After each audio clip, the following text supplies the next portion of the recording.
Hi, my name's Shane. I use she and her pronouns, and this is the Between, Jason Cordova's game of Monster Hunters in Victorian England. We are nearing the end of our run on this game. The hunters are closing in on the Mastermind, or perhaps the Mastermind is closing in on the hunters, and things are getting a little tense for everyone. We'll talk more about where the game is at in a minute, but just to let you know, this session was organised as part of the Gauntlet gaming calendar. So if you're not familiar, the Gauntlet is an online community that organises, plays, talks about a whole lot of different role-playing games, especially Indian story games.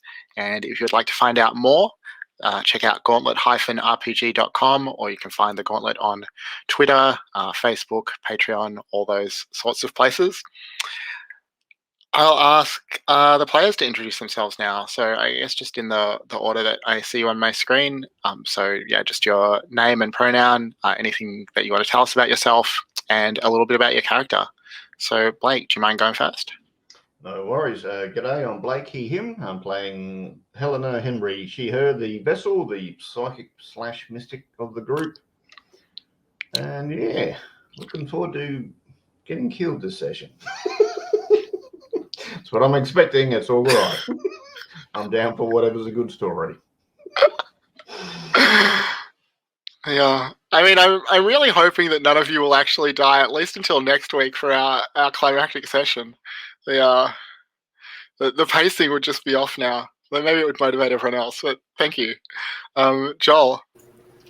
Yeah, hi, I'm Joel, he, him pronouns. I am playing Miss Reeves, the factotum, who uses she, her pronouns.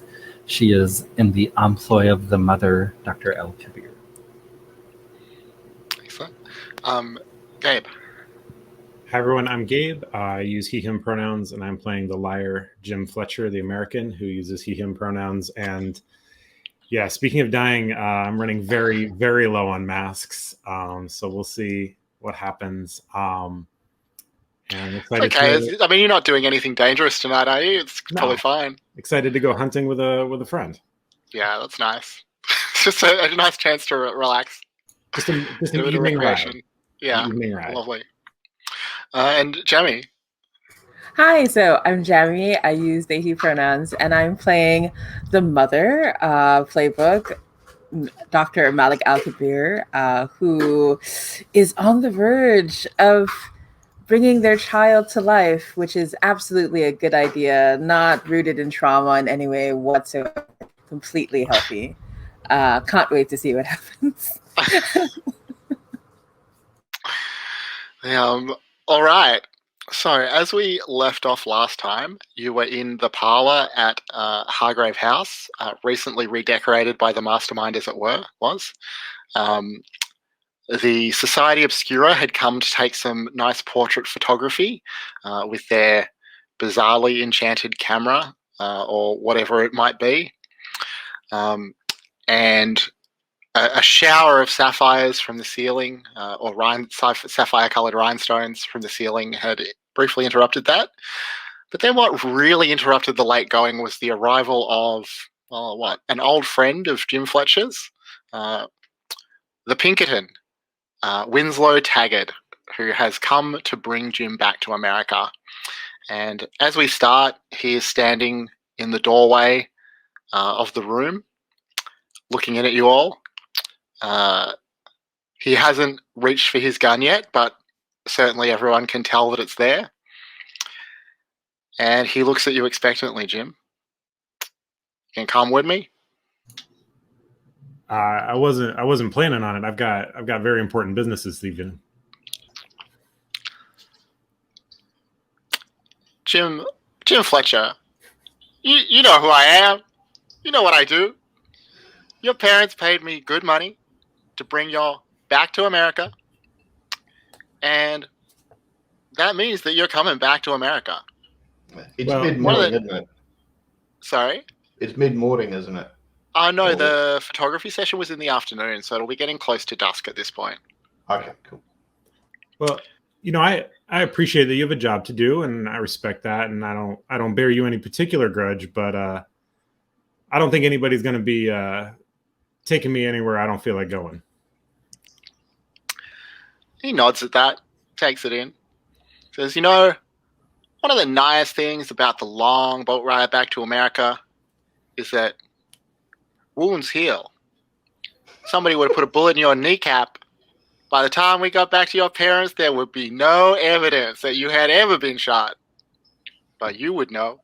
You would feel that for the rest of your life." That's a mighty strong statement there. I think I think you're at a bit of a disadvantage, unfortunately. You see, I got me and my guns here, so you're already outnumbered. But on account of my friends being here, you are significantly outnumbered. And I think it's time you better go, because before I got over here, when I was back home, I found myself in a similar situation. That, I was the one outnumbered, and turns out that and I pull out the gun that should never be fired.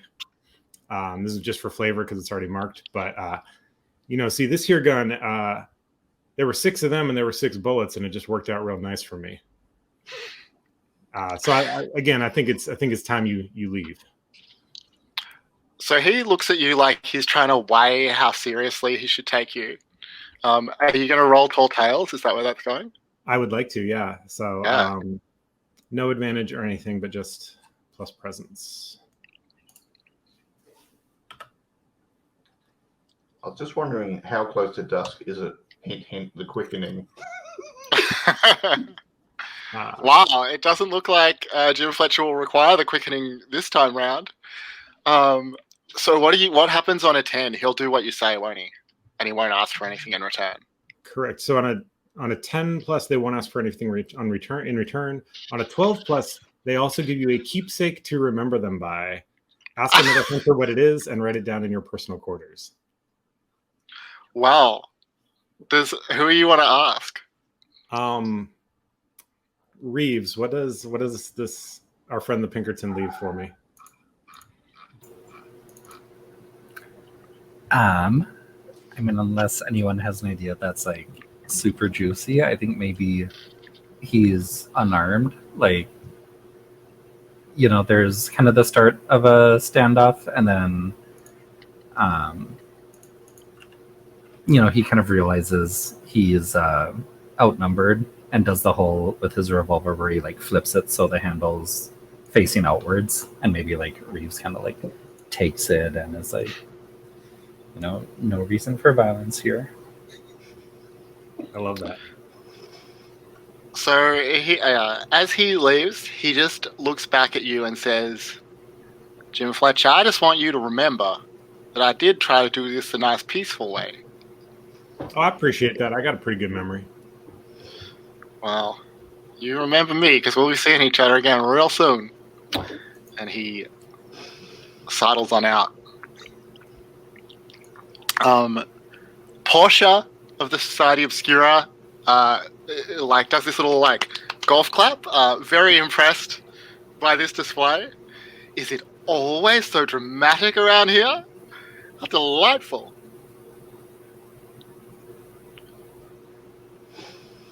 Yeah. It's actually a little bit more like this more frequently than you might expect. And I think I'll actually say, in fact, usually there's more blood involved. So.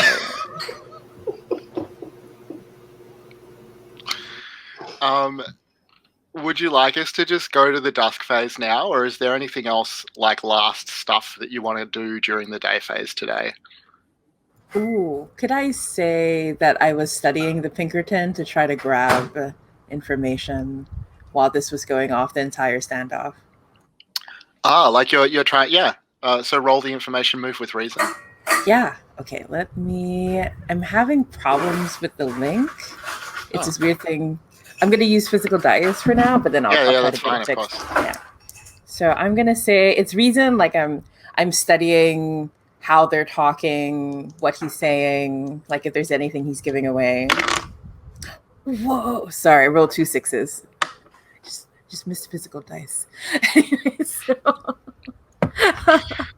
I'm also really scared that I'm using the really good rolls now, and later when I make the child, the good roll will disappear. Anyway, I shouldn't be superstitious. Don't talk like that.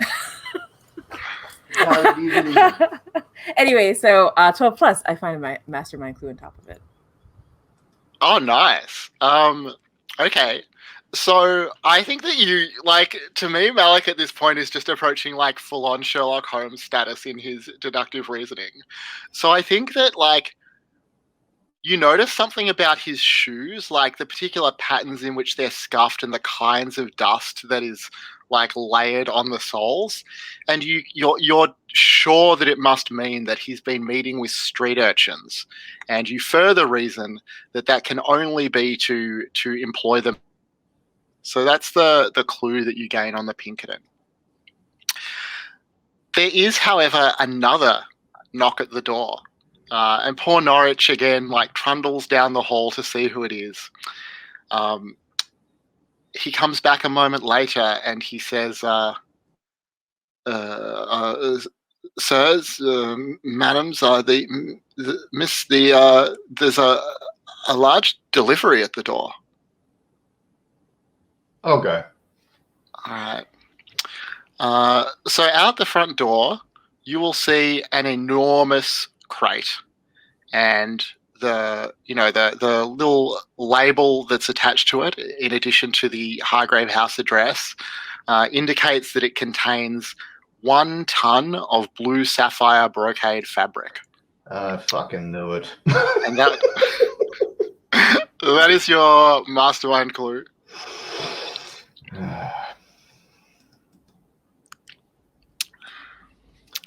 All right, I'll talk to Norwich and get them to bring it in the servants' entrance or whatever. Presume we've got some sort of bigger storm cellar thing to. Shit. Sure. Just going to load it up into the cellar. Yeah. Lovely. So actually is in it. If you crack it open, you will just see like an enormous amount of fabric. This bright blue fabric, matching your outfit at this point. But an inconceivable amount. You're surprised that there's this much of such fabric in London. The cost of the dyes that would be involved is beyond comprehension. Well, it's not on our bill, so that's all right. That's right. What's the problem? All right. All right. So I think that that's a good spot for us to lead into the dusk phase. Is everyone good with that? All right. So I think that we start the dusk phase by where do we start? With our dusk phase playbook moves. So let's start with the quickening, please. Great. And I'm gonna go ahead and try to roll with composure because I need to keep my senses about me for the evening's business. So the photographers are gone. I just want to reiterate, we've gotten them out of the house. Yeah. Yes. Good point. Yeah, that's my intention. They've all left. You've settled down. You've all got plans tonight, but you're having a little downtime in between. All right. Okay. Wow. Oh. What do you get on a 12 plus for the quickening? Yeah, so I'm stronger and faster, and then I get a clue the next morning. So you're on a 12 plus, your heightened sense of hearing and smell help you uncover an additional clue that no other hunter would be able to detect. During the next dawn phase, tell the keeper what it is. All right, that's awesome. And do you have any other? You don't have any other dusk phase moves, do you? No. But Reeves, you do. Yeah, I have a couple. So I have the one that like unchecks something from another person's personal quarters, altered a little bit. I'm just trying to look at who has the most stuff checked. I think it'll be something from Dr. El Kabir's. Because I think you have the most stuff checked.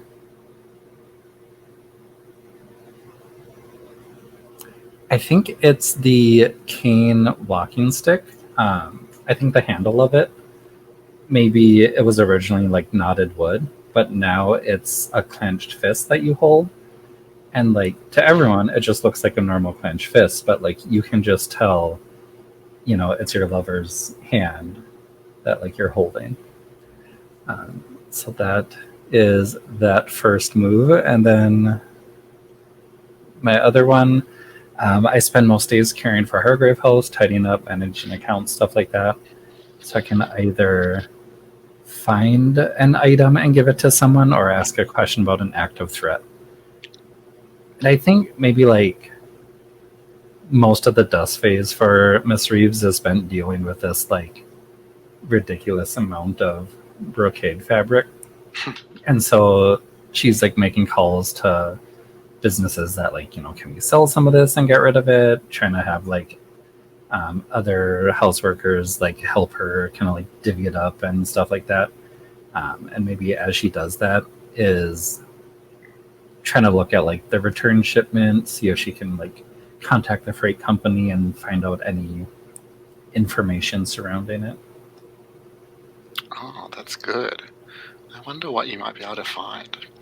So, I mean, you know it's from Theodora. She's definitely just left her name all over it as if the contents wasn't clear enough. Mhm. Is there something specific that you're trying to find out about how it was sent, or? Maybe either like a clue, like something accidentally left inside the crate that like fell off whoever was packing it, or some information on like the shipping company that was used. Yes, I bet you can find something like that.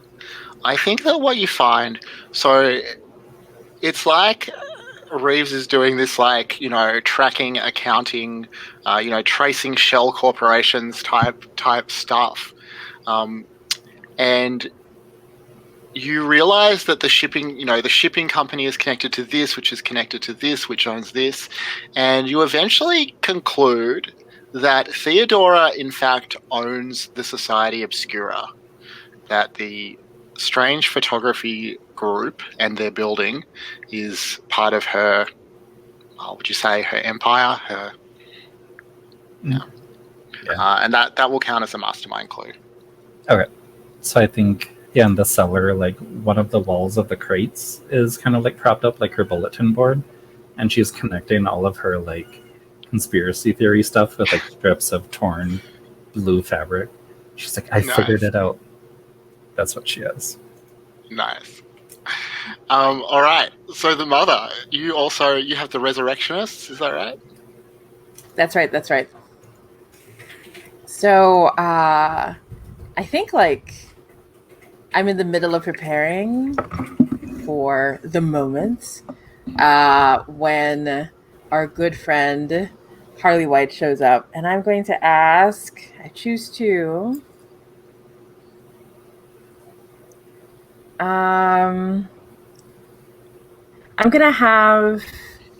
What are we doing tonight during the night phase? Some of you are trying to animate the child, and some of you are hunting with Tatiana Braithwaite. Or at least that's what I understand. We'll find out. Right. Really. Right.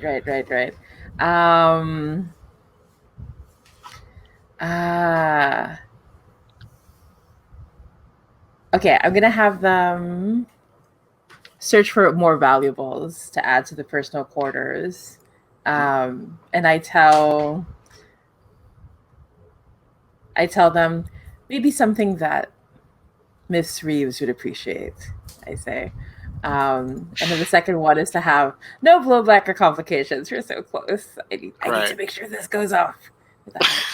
And I tell them very carefully, you have to be careful, right? So yeah, but there. Okay. Well, Harley is nothing if not careful. So the next thing is that I pose a paint the scene question, and I'll ask all of you to answer it.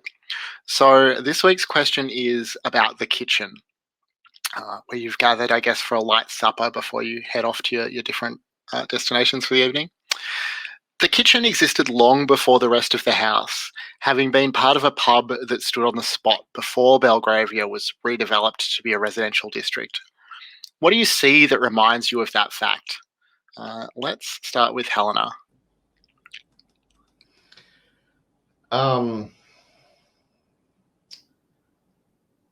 There's a ghost that hangs around here, and I've chatted to that servant that helped before. Was it Winston? No, there's a Winston around, sure. Okay. Anyway, it's like that guy's grandfather. Oh, nice. Wow, it must be quite creepy working with your grandfather's ghost. Yeah, Well, good on. they may not know because I'm like, do I tell Right. them? Oh, what a dilemma. Amazing, thank you. Jim Fletcher. I will say that the taps from the old pub, all the plumbing is still intact. So we have a fully operational beer on draft. Nice. Reeves. I think a lot of the like cutlery and dinnerware, some of it's like very mismatched and old. So like I assume the camera's kind of following it, and Reeves pulls open like the knife drawer, and there's like really old wrought iron knives, maybe a few like athames from other vessels that were here and then no longer with us for mysterious circumstances. There's like a cooking pot and then like a cauldron, stuff like that. Excellent. And Dr. Malick. I think there's one wall where there are these photographs that were kept from, how some bars have these photos of like regular patrons or the famous patrons, except that in the photographs there's this weird like water damage, it looks like, that only lingers on some faces. And upon, like, Dr. Malick found out over the years that each of these people have died horrible, mysterious deaths. And there are only a few faces that are still untouched. Right? Amazing. That was fantastic. So the next thing, I'm not surprised we haven't visited the kitchen before. It sounds pretty intense. So the next thing that happens in the dusk phase is that you each tell me what you're going to be doing during the night phase to come. I'm pretty sure that we've already established this, but we'll just go around. Helena? Yeah, I'm going to tag along with Jim and annoy shit out of the Braithwaites because that's what Right. I do. Love that. Jim? We're going hunting. Reeves? I'm going to assist Dr. Malick in any way I can. And Dr. Malick? I'm going to have my dreams come true. That's obviously what's going to happen. Excellent. I don't think we have any outstanding Janus mask prompts that we need to resolve. Does anyone have any of those?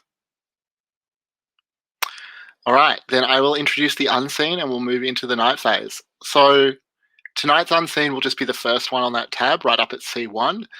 So another night at the Grand Guignol, the baker's son. Every class of people in London is represented in the audience at the theatre Grand Guignol.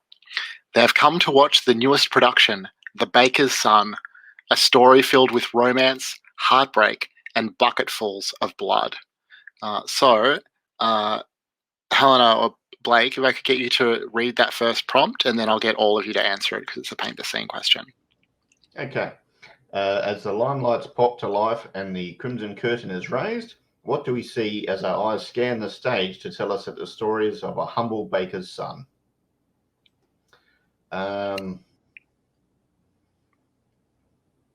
There's like a big bench and a big ass bag of flour on it. You can't miss it. It's got flour in huge letters. Mm-hmm. Jim?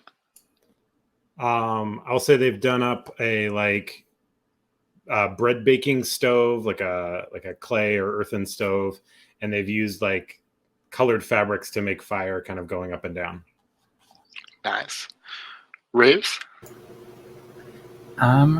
There's a really like cheesy scene of the baker's son kind of like traveling to market, and so it's a bunch of stagehands kind of like rotating this poorly done wall of businesses essentially, and it's like the kid kind of like walking and trudging along with like bags full of food and stuff to like make the morning bread. Nice. And Dr. Malick?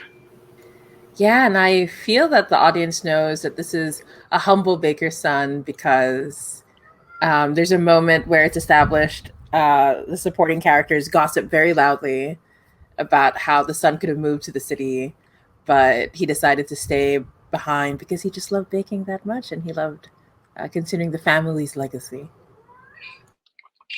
All right.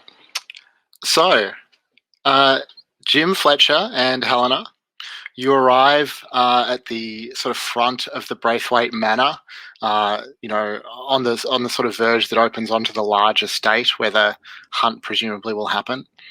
And there is a small crowd, maybe a dozen figures on horseback. All of them dressed finely for the hunt, mostly in black blazers and jodhpurs, but a few, including Tatiana herself, in nice red blazers and jodhpurs. There's one who's dressed quite oddly, who stands out to you. She is wearing a sort of white lab coat, it looks like, or almost like white surgical scrubs under her red blazer, along with a wooden mask, and just has quite a vibe about her. And certainly seems to be scrutinizing you from behind that mask as you approach. And I'll say, I have a gift for Tatiana. So Tatiana will get down off her horse, look at the gift that you offer her, and then look to Jim and say, I had intended it as an invitation for one. We'll have to arrange a second horse, another horse for your friend. I'm sorry. Do you want to... Well, shall we go in for a drink while they, saddle an extra horse? Sure. That sounds mighty nice. The gift is the guillotine from Fix Pigs with a nice sapphire blue ribbon on it. Wait, how have you transported a whole guillotine here? Oh, I thought it was just like a little one. How big is it? No, I was imagining like full French Revolution guillotine. Yeah. We have servants at Hargrave House. Yeah, we just put it on a crate with wheels and. All right. If you have brought her a guillotine on wheels, she'll say, I think she'll say that that's very kind. I'm sure that Mother can find some use for that. And she'll ask one of the attendants to take it round the side. But yeah, lead you both inside to a small parlor or something with a little bar. She'll ask you both what you're drinking. Whiskey. And so she sits down on the couch. She gestures for you both to do the same. She sort of looks back and forth. She looks at, Helena. She looks at Jim. She says, wouldn't be my first time with three, but my mother had her eye on your friend, and she'd be jealous if I, got there first. I'll say, she's not joining us for the hunt. Oh, no, my mother doesn't hunt. Seems like she lets other folk do the hunting for her. That's right. My mother's more the planning type.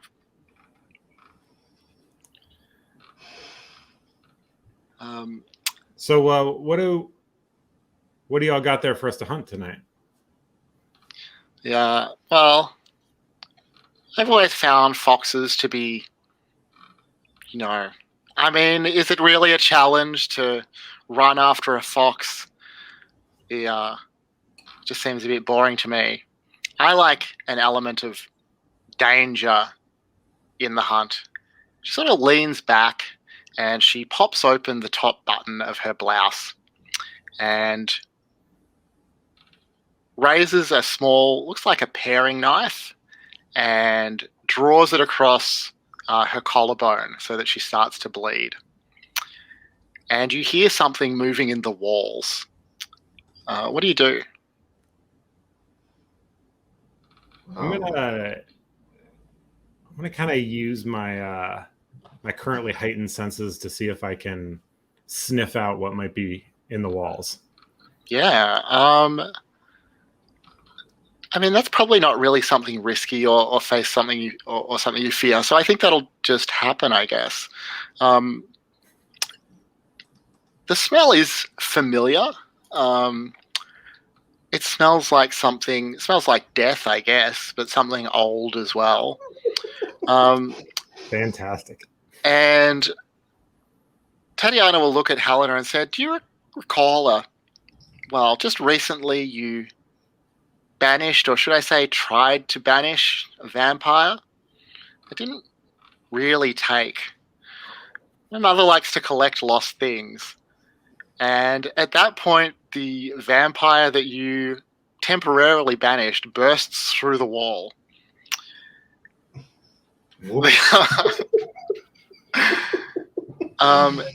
It sort of starts to rush at the exposed blood on Tatiana's chest, but it like stops or it like recoils. There's clearly some sort of ward or enchantment protecting her.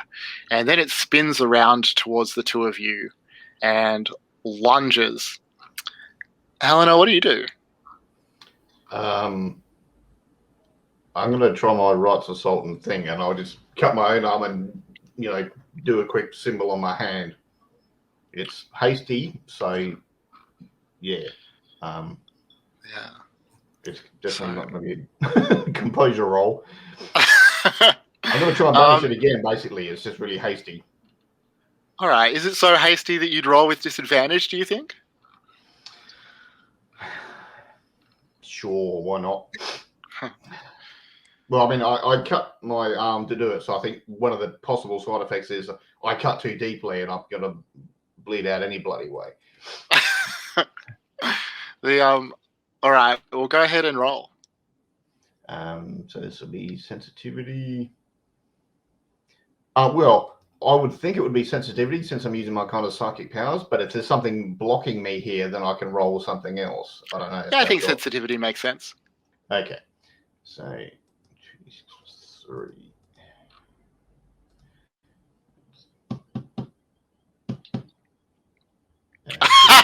Hang on, plus 3 right. is 9. 9. 9. Okay, so what happens on a 9? You get an effect and a complication. Yeah. So I'm trying to banish it again. Mm-hmm. And I say, well, I can do it again. Bang. And I'll take whatever complication because, I've just cut my arm things. All right. So, I mean, I think that maybe the problem is that it takes a few moments for it to work. Like the banishing is starting to take effect, but you haven't quite vanquished it yet. It's just it's gonna get a few shots in before it disappears completely. Jim Fletcher, that's sweet. Jim Fletcher, what are you doing?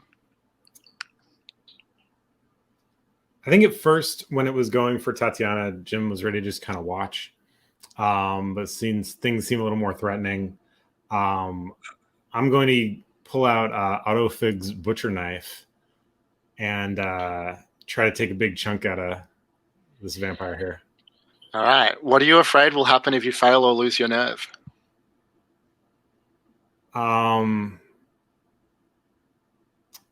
That the wounds to the vampire will be just basically irrelevant to it. Like it just won't care. Nice. I mean, it's worse than you fear because it's not just immune to mundane weaponry, but actively trying to turn you at Tatiana's request. Great. So go ahead and roll. I assume you want to use vitality, and I think that makes sense. I do indeed.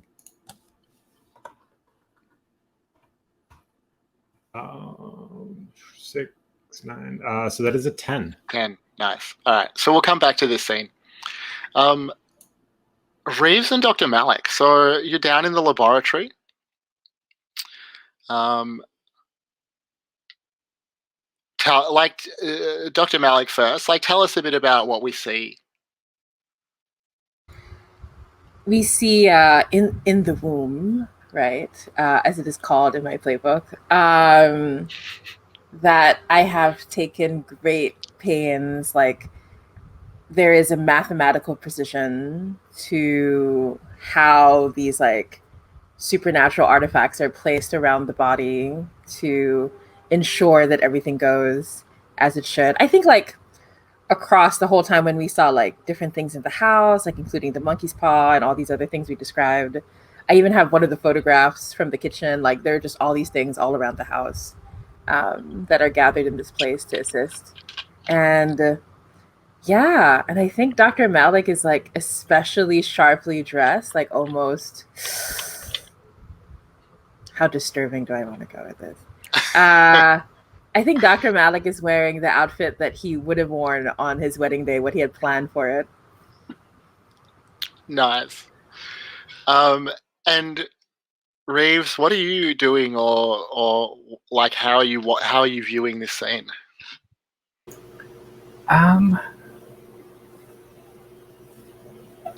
I think, like, I mean, depending on how terrible Jamie wants Dr. Malick to be, like, maybe Reeves thought, kind of like got the idea of like the dress and stuff like that, and showed up as essentially like a wedding attendant, and like maybe her finest dress that like Helena bought her. She like, wore like jewelry that like Helena picked out, and is just like as proud as she can be in her dress. And then Dr. Malick maybe snaps like, "You're not going to be able to like help and attend me in that. Like switch to scrubs or something like that." And so she kind of like sulks off and comes back and like, her hair is still in an updo, but then like surgical scrubs on over it, and is pretty much just like in the background, essentially like the stagehands that were like turning stuff, just kind of behind Dr. Malick, ready for like whatever he tells her to do. Nice. So, Dr. Malick, are you ready to roll? I am, and I'm going to mark the favor from His Royal Highness. Nice. And what was the favor? Like, how has he helped? I don't know if I want it to be as dramatic as him walking into the room and assisting, or I kind of like the idea that I open this like beautiful box, and there's a similar mask that's inside the box that I place on the child. Wow. All right. Well, go ahead and roll. I think it's reason with advantage. Yes. I still can't get the room to work, but also I'm so nervous. My hands are shaking. Okay, rolling with advantage. Okay. That's my reason. Oh my gosh, I can't breathe. Wait, 1 second. Okay. I have never been this more nervous for a role before in all of my years of playing. Okay. Oh, okay. Thank God for the advantage. I got a 166. Okay, so it's a 10 plus. Yes. What does a 10 plus do? I'm gonna cry. The child is alive and they love you very much. Oh my God, my baby. Do you want to like narrate this scene a little bit? Like what happens? Yeah. I think what happens is like Dr. Al-Kabir is very focused and Miss Reeves is attending the whole time. And I think there's this mysterious thing. The camera can't catch what Malick is doing, but obviously he's making incisions, taking some things from the room, placing it inside the body, and it disappearing. And then the other things that Dr. Malick doesn't touch slowly just start to burn themselves for some reason. And the whole room starts to be filled with all these small little flames. And there's this flicker against the golden mask. And then very slowly the eyes start to open. And the first thing that the child says is, "I've missed you so much." Aww. So you have a new dawn question that's always marked for you. Did you teach the child a lesson about what it means to be human? Just to think about. Let's have our second unseen prompt here. So, Jim Fletcher, could I get you to read and answer that one? All right. Describe Act 1, in which the baker's son, a young man named Daniel, falls in love with a woman, Dahlia, who he cannot have. I will say that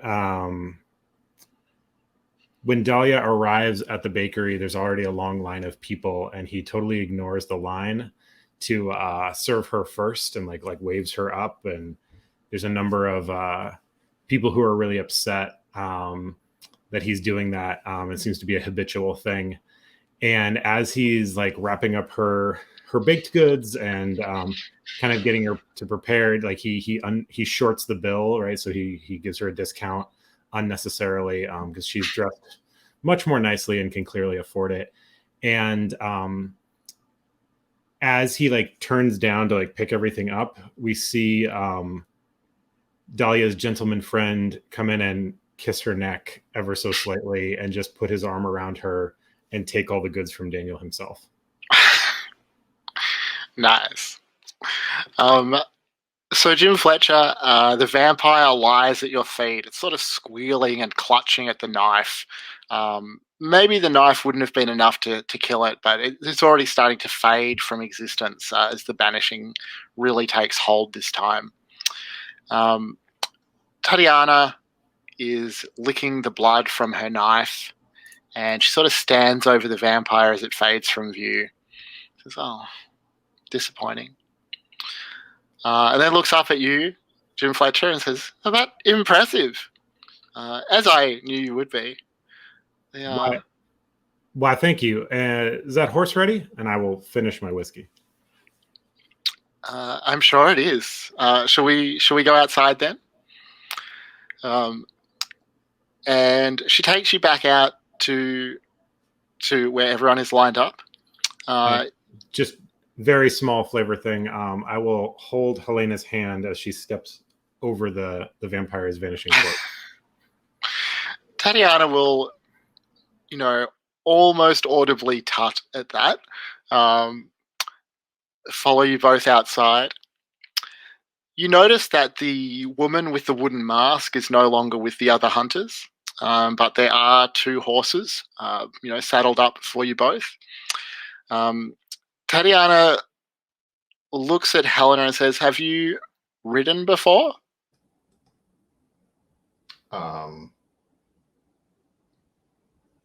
Yeah, I'm going to say yes, but I'm thinking it's like once or twice. She's not a seasoned rider because I can't think why she would be. Yeah. So I think that as you go to like climb onto the horse, it just whinnies and rears back dramatically. And Right. I mean, Jim Fletcher, I assume, is pretty horse savvy. Is that right? Like, of course, the American is. Excellent. Yes. So this is like a feisty stallion they've given me. Exactly. Shit. But they'll sort of try and pull it down and offer it again to you to mount. You're going to get on the horse? Yeah, why not? All right. Jim Fletcher, the horse they have for you seems more sedate, I guess. More like a normal hunting horse.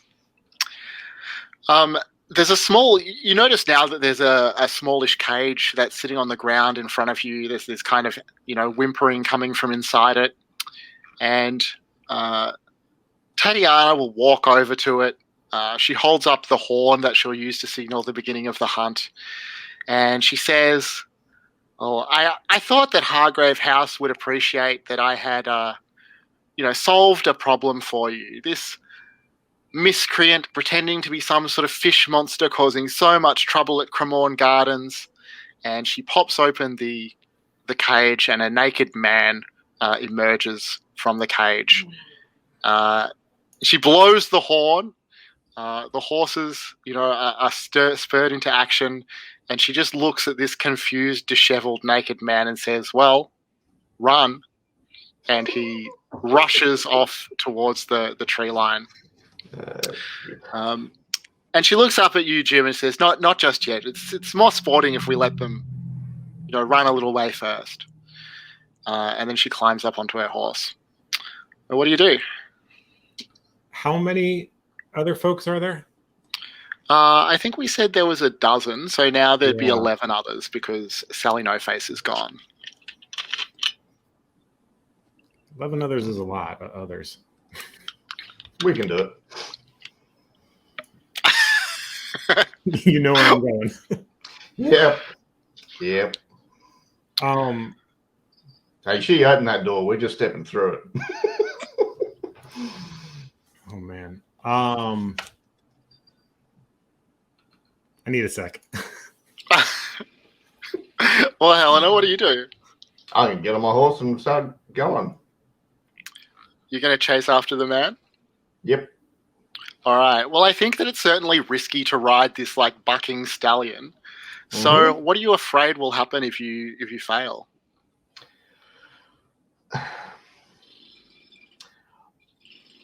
I'm afraid that they've like taught the horse to go somewhere, and that weirdo with the wooden mask is waiting in the woods or the hills or wherever the hell it is we're hunting. Oh, that's so good.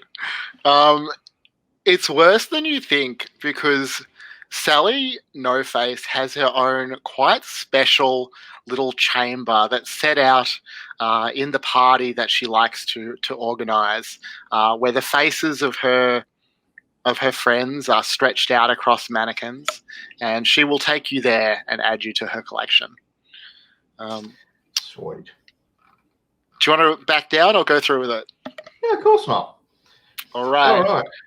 So I think, composure or vitality both make sense to me for the horse ride. Well, other people can't see me, so I don't have to keep a smile or anything. So I just say vitality, which is -1, which is sweet. Right. Unless the horse is also drawn to the board and there's like a kinship. There is no. Damn it. Ripped off. All right, let's go. -1. It makes it a 4. Might be time to use a mask. Well, we'll come back to you, so you've got some time to think about it. Jim Fletcher, you see Helena take off across the field after this guy. What do you do? Yeah, I'm going to do the same. And I am going to use every trick in my horse riding expertise to just bolt off as fast as I can. And I will say, if the horse isn't fast enough, I'm going to jump off it and use my curse to run faster. Sorry, fast enough to catch the guy or fast enough to get away? No, to catch the guy, to get to the guy before anyone else. Okay. That is the key piece. All right. Yeah, I guess this is something risky or something that you fear. So go ahead and roll. Well, tell us what you're afraid will happen if you fail. I'm afraid Tatiana's going to get off the line faster than me. It's worse than you fear because if she realizes that you're not hunting the prey that she's organized, she's just going to consider you to be the new prey. I can work with that. So go ahead and roll. So I guess we just said vitality or composure for this, and I assume you'll want to use vitality.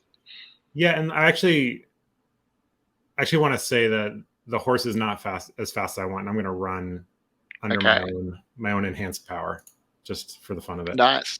Is there like a visual change? I think more than anything, like actually jump off the horse after I realize it's starting too slowly, and just in the air, like strip off the coat, like the shirt becomes untucked, and just running. And it's like sometimes I'm on all fours and sometimes I'm upright and I'm like kind of parkouring around trees. It's just kind of chaotic and feral. Nice. We'll go ahead and roll. Oh shit. That will be a 6. With advantage. Amazing. So we'll come back to both of you. Dr. Malick and Reeves. Well, let's start with Reeves. Like, how do you react to seeing that the doctor has succeeded? I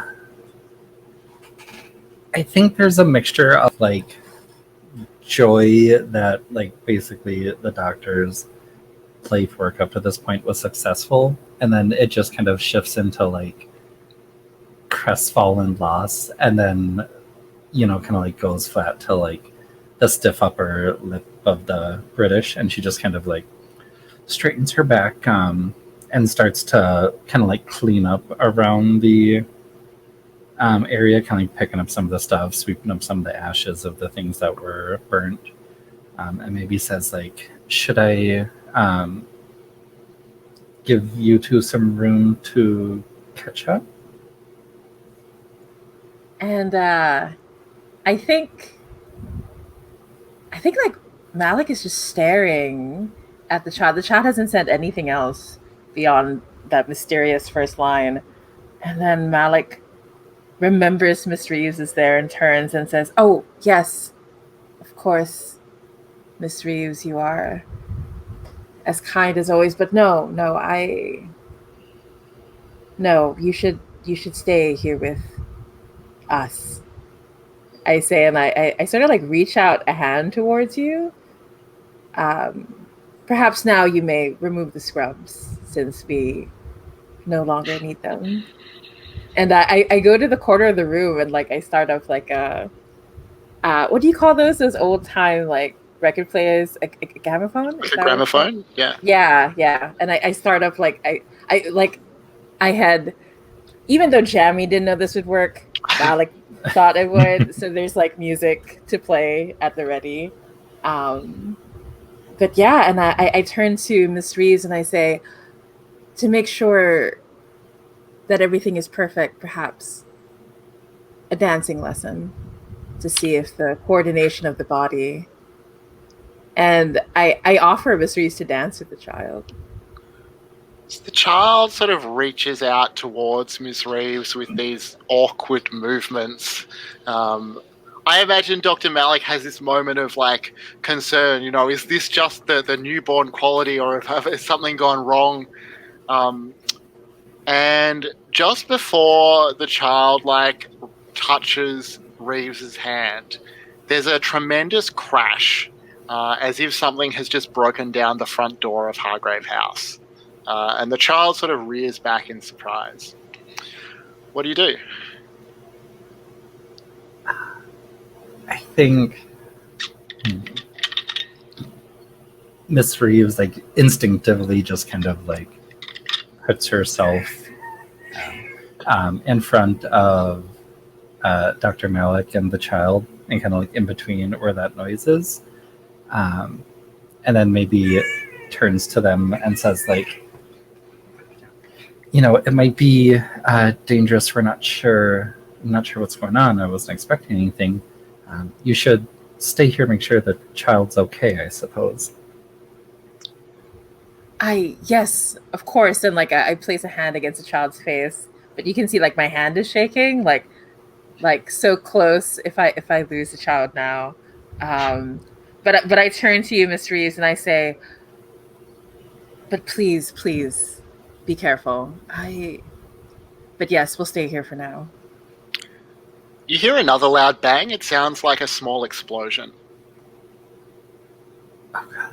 And I think, okay, so Miss Reeves will like grab her trusty walking cane and like kind of like ring it between her hands like she's ready to swing with it, and will leave the room and does the whole exiting from like the back out and like shutting the door behind her. And when it's shut, we'll kind of like put her forehead on the door and like lock the door so that nothing can get in, and then like turn around to go investigate what the explosion was.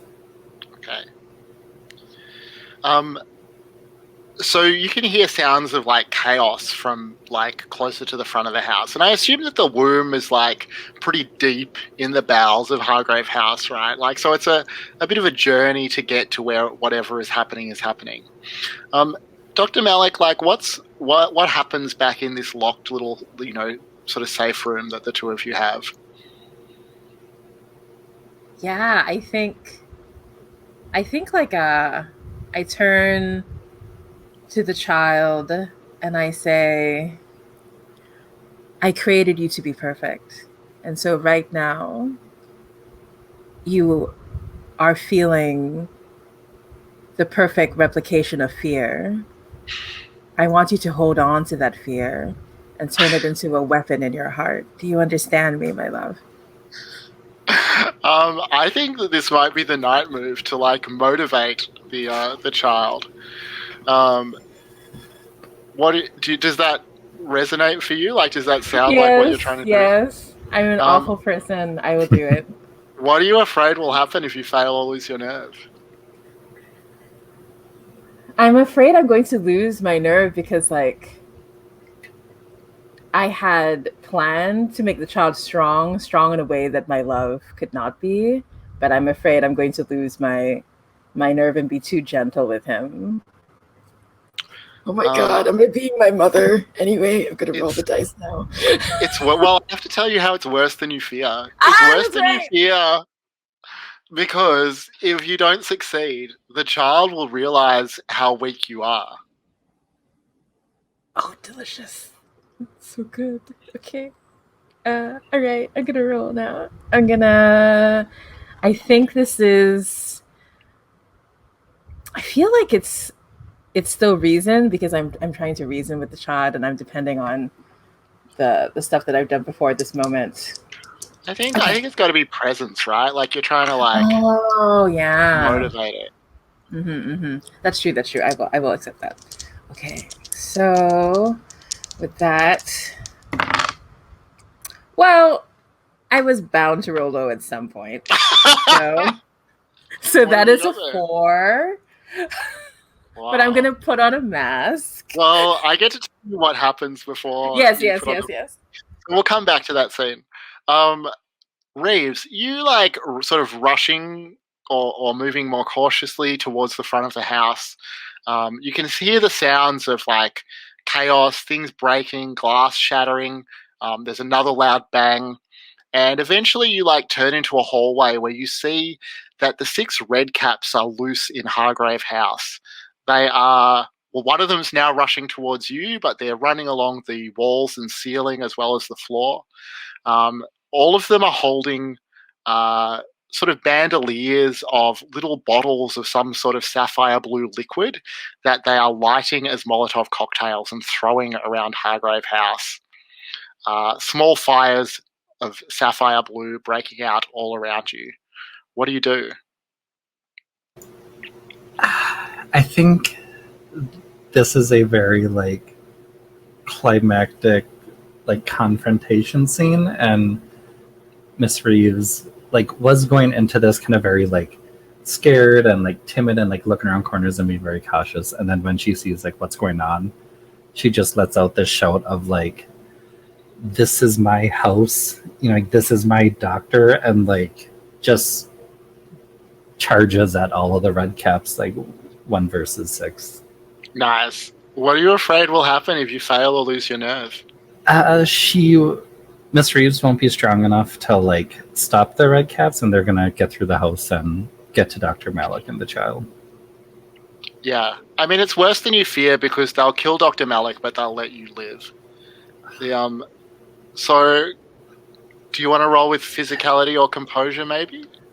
Yeah, I think vitality, I think, makes pretty good sense. And would you say this is in direct defense of my employer? Oh, absolutely. Okay, then I get advantage. Nice. So.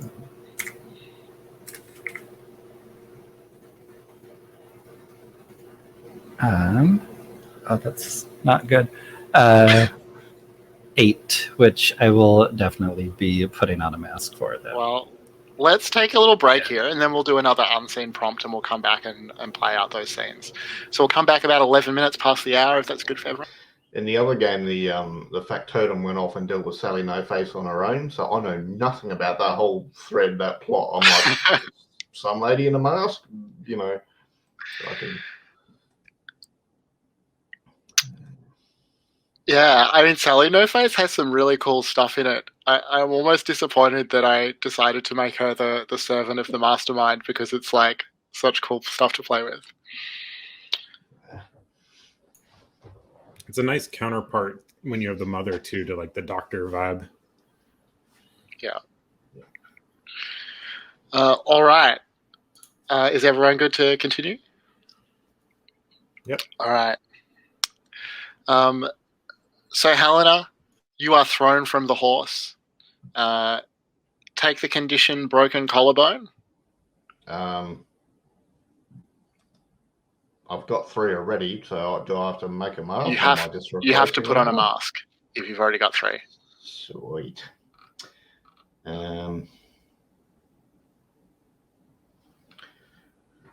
Oh, okay. Narrate a flashback to your young adulthood that shows a time when you used your supernatural affinities for selfish purposes. Maybe I was just new to London and I was running out of cash, and I saw the nice dresses in the shops, and then I wanted a nice house and had none of those things. So I chatted up a dandy and found out that they had a nice house and that, and I basically summoned ghosts to do poltergeisty shit and freak them out of, basically I devalued their house and got a cheap deal on the house by using poltergeists and stuff. Nice. So you're able to stay on the horse as it's bucking, and you sort of race towards this man who's running across the ground.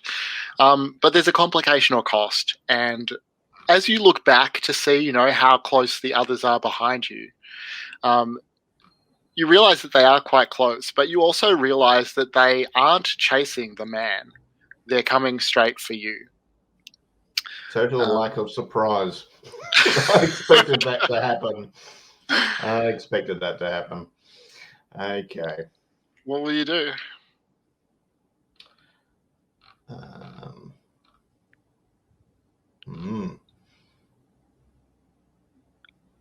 Well, actually, sorry, I'll come back to you in just a sec. You can think about it for a minute. Jim Fletcher, you successfully leap from the back of your horse, start running, faster than a horse or a human should be able to. You're easily far, far in front of the pack of hunters. You're sure you're going to get to this guy first. And that's when you feel the bullet shatter your kneecap.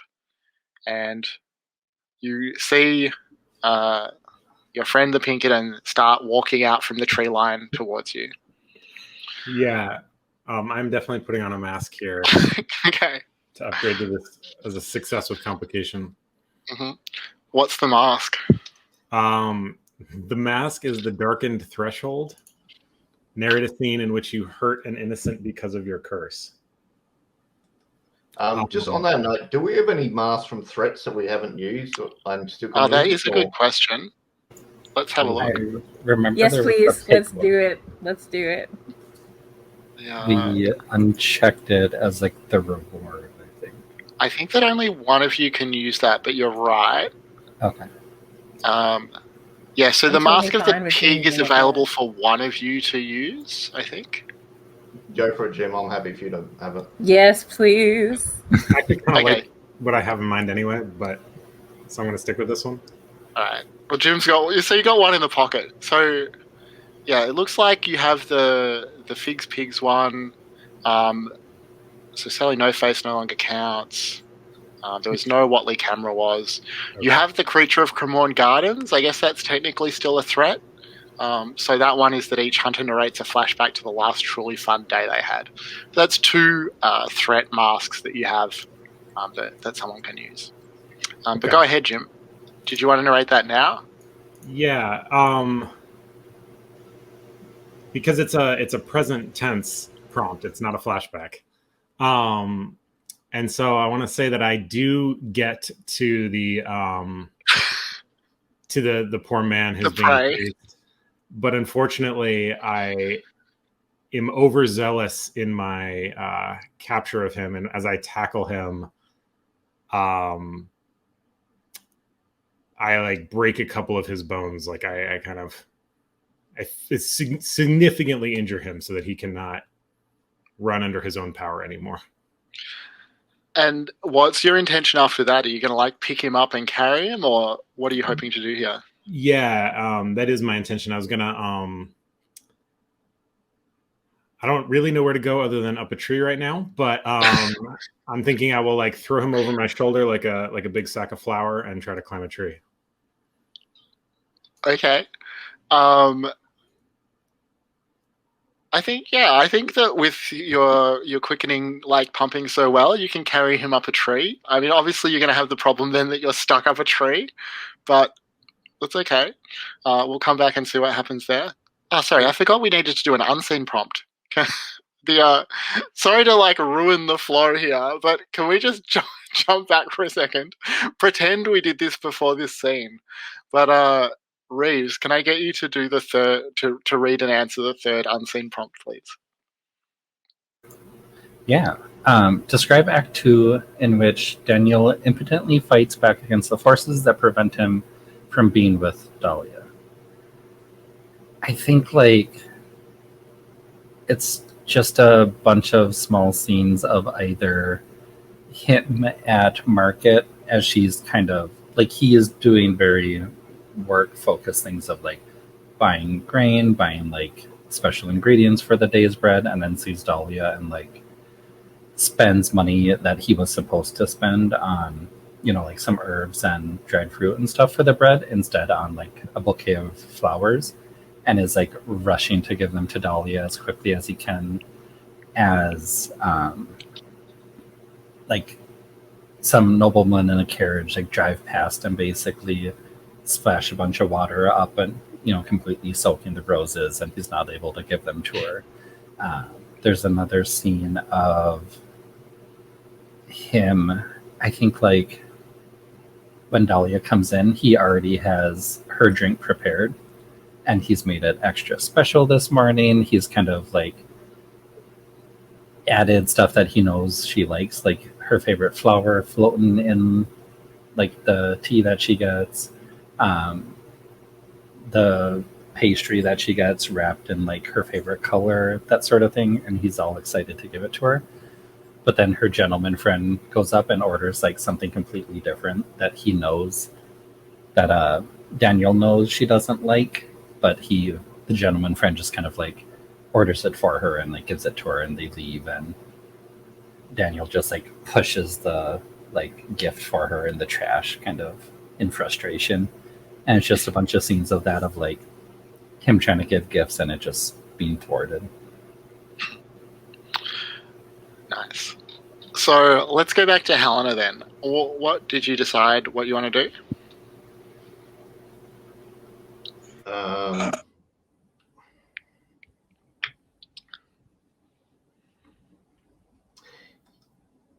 This is risky, but I'm gonna bring that vampire back and sick it on those hunters because fuck them. So how does that work? Is that the rights of Salt and Smoke again? Yep. I'll just cut my other arm and do it on that hand, and it's like obviously there's a real danger it's going to go for me again anyway. But it's like, well, you know. All right. So sorry, is there an effect in the ritual that will let you do that? It says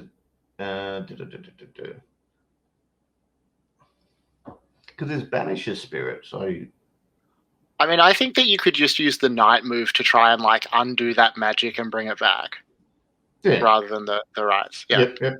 Okay. All right. So I think we're clear about this. But what are you afraid will happen if you fail or lose your nerve? Yeah, it's gonna come and get me and not worry about the hunters. It's worse than you fear, because it's going to be like, do people know the old movie The Fly? It's going to like come back through your body. It's going to manifest partially in your skin. That's all right. All right. So that's got to be sensitivity. So go ahead and roll. Sweet. Right. I'll put the thing in this time. Nice. Well, rocking. All right. So that means that you'll get some extra benefit or advantage as well. So we'll come back to you, but maybe have a think about whether there's something specific that you'd like for that. Jim Fletcher, you are up a tree. You hear Tatiana's voice down below at the bottom of the tree. This is the complication or cost that you have coming. She says, so you're happy to just stay here and make sure he doesn't come down out of that tree, or at least doesn't get back to Hargrave House, right? And you hear Winslow Taggart's voice reply, yeah, I can wait him out. He'll have to come down eventually. And Tatiana just yells out something like, "Night, Jim. Sorry it worked out like this. Gonna go chase down your friend now." And you hear her move away. What do you do? Shit. Is this poor injured by my overzealousness? This poor soul. Is he wearing like any clothes? Like, no. Nope. Great.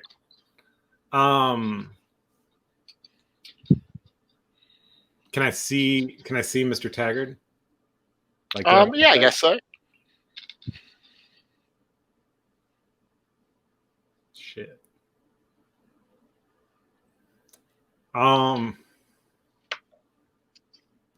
Yeah, I'm just gonna yell out, hey Taggart, you don't really wanna wait here all night, right? I surely don't. I would appreciate a great deal if you would just come on down here. I mean, I would appreciate that too, but turns out I don't really trust you, and I got this here poor man that seems to have been injured. I wonder if we might be able to get him some medical attention. I know a doctor. Bring him on down here. I'll order him up a doctor. I'll take you on right to the boat with me. Well, I would need to make a stop back at Hargrave House and get a couple things. Well, I'm terribly sorry, but the one thing Miss Tatiana asked me was to not let you go back to Hargrave House tonight. I appreciate that, but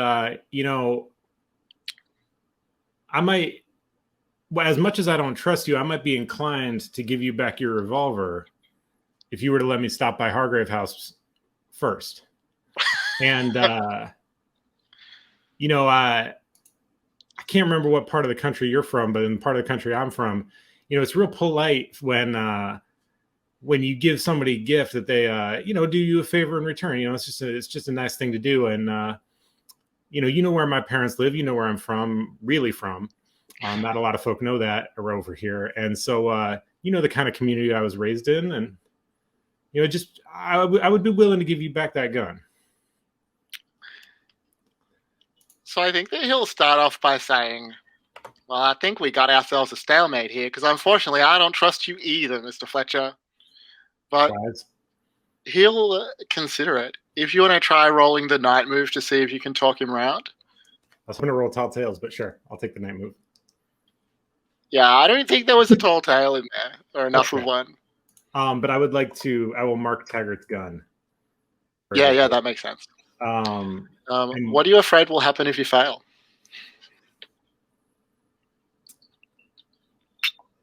I'm afraid that he's going to let me get down and then he's just going to shoot me in the knee or something to incapacitate me. I mean, he threatened to shoot me in the leg already. Yeah. Yeah, I think it's worse than you fear, because what he'll shoot you with is a tranquilizer dart, and you won't wake up until you're halfway back to the US. Shit. Yeah. So go ahead and roll. It's surely presence for this. Okay. Here's hoping. That's a 9. All right. Success with a complication. I'll take it. Okay. So we'll come back to see what happens there. So Reeves, you rolled an 8 to take out the red caps. So that's a success with a complication. So do you want to start just by narrating how Reeves takes out 6 monstrous little fey creatures? Yeah, I think it's kind of a very drastic shift of Miss Reeves has kind of always been very reserved and quiet and the background. And then she's just pretty much screaming this guttural scream at the red caps and swinging her cane as forceful as possible. Just pretty much shouting over and over again, Hargrave House is my house. how dare you come in here and disrespect the house like this? You're tracking mud everywhere. And like pretty much every time she lets out like a phrase like that, she just like smacks one red cap and it like flies against one wall and kind of falls down and like keeps skirting her around, and she's just swinging through them as best as she can. So she does. She takes them all out. It's quite a scene. But then I think that the complication or cost is that right at the end, like when she thinks she takes a moment to like stand triumphantly, it turns out that one of them wasn't quite dead, and like stabs her hard in like hamstrings her, just rips across the back of her thighs with or her knees with a bladed weapon, a sharp little sword, and Reeves will take the condition hobbled. Okay.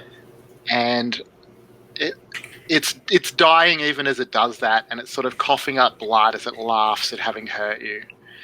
And with its last breaths, it says, "We were only the distraction."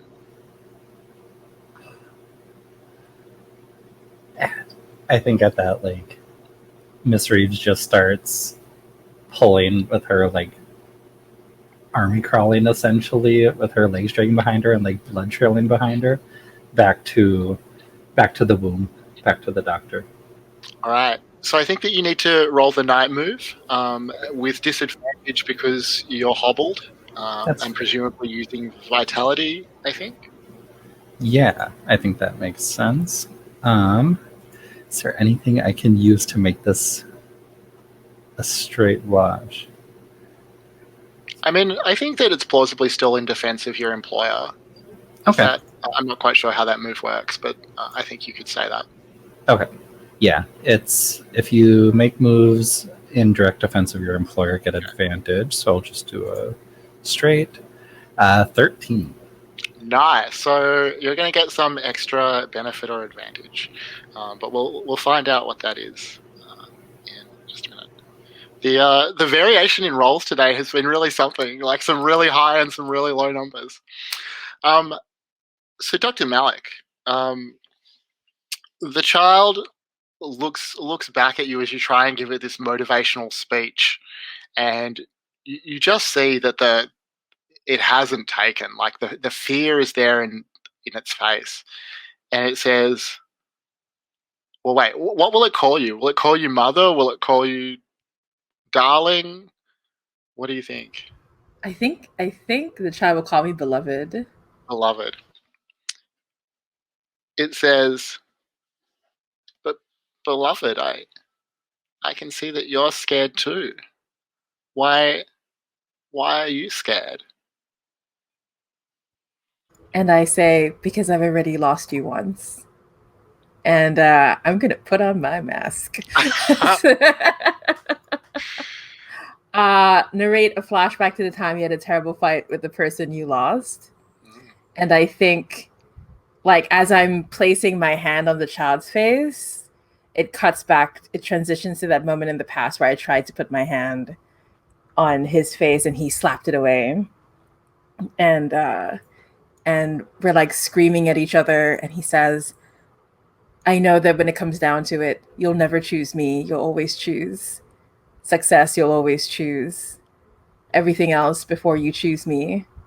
And I think Malick says the one thing he regrets more than anything, which is, "I hate you for making me make that choice." And yeah. And so it fades back to this moment, and I tell the child, "I will always choose you." All right. So that's a success with a complication. So the success, I guess, looks like you see the child's eyes sort of harden. It is ready to wield its fear as a weapon. And it picks up something like, are there surgical implements here or? Yeah, most definitely. I think it picks up this like big jagged bone saw and like slaps it against its thigh and turns to the door like ready for whatever comes. And the the machinery that you used in the surgery has sort of wound down now. The gramophone record comes to a stop. That's when you notice the ticking noise in the womb. What do you do? I'm going to grab the child by the hand and run out of the room away from the ticking noise. So, Miss Reeves made a point of locking the door from the outside when she left. That's right, she did. Always thinks of everything, Miss Reeves. Yeah, I'm gonna have to try to break down the door. What are you afraid will happen if you fail or lose your nerve? I'm afraid that the child is going to get hurt. Yeah. It's worse than you fear because the child will survive as an orphan.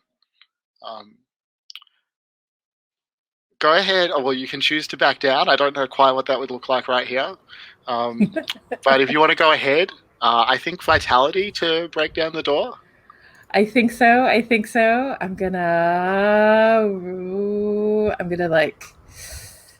gonna use the walking stick. I'm gonna mark that. And I take it out. And I think we see a close up of that hand that Miss Reeves carved, smashing against the door towards the lock. Okay, rolling with 3 dice. Oh, that's good. That's a 10. Nice. So yeah, you smash the door right open. Well, I guess we'll find out some more about what happens when we come back. But let's have our last unseen prompt here. So, Dr. Malick, can you read and answer the last of those, please? Ooh. So, describe Act 3 in which Daniel engages in a desperate action to get what he wants. The final moment, just before the curtain falls, should be very bloody. Ooh. I think we see Daniel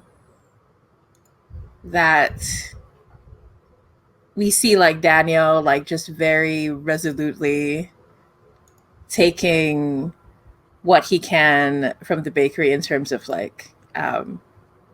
anything that could be a blunt weapon, and we just see him for some reason he feels compelled that he has to go from house to house in this quaint village to get what he wants and to extract it with a lot of blood.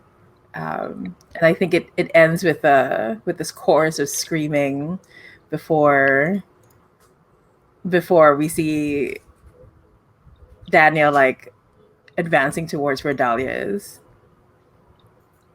Nice. All right.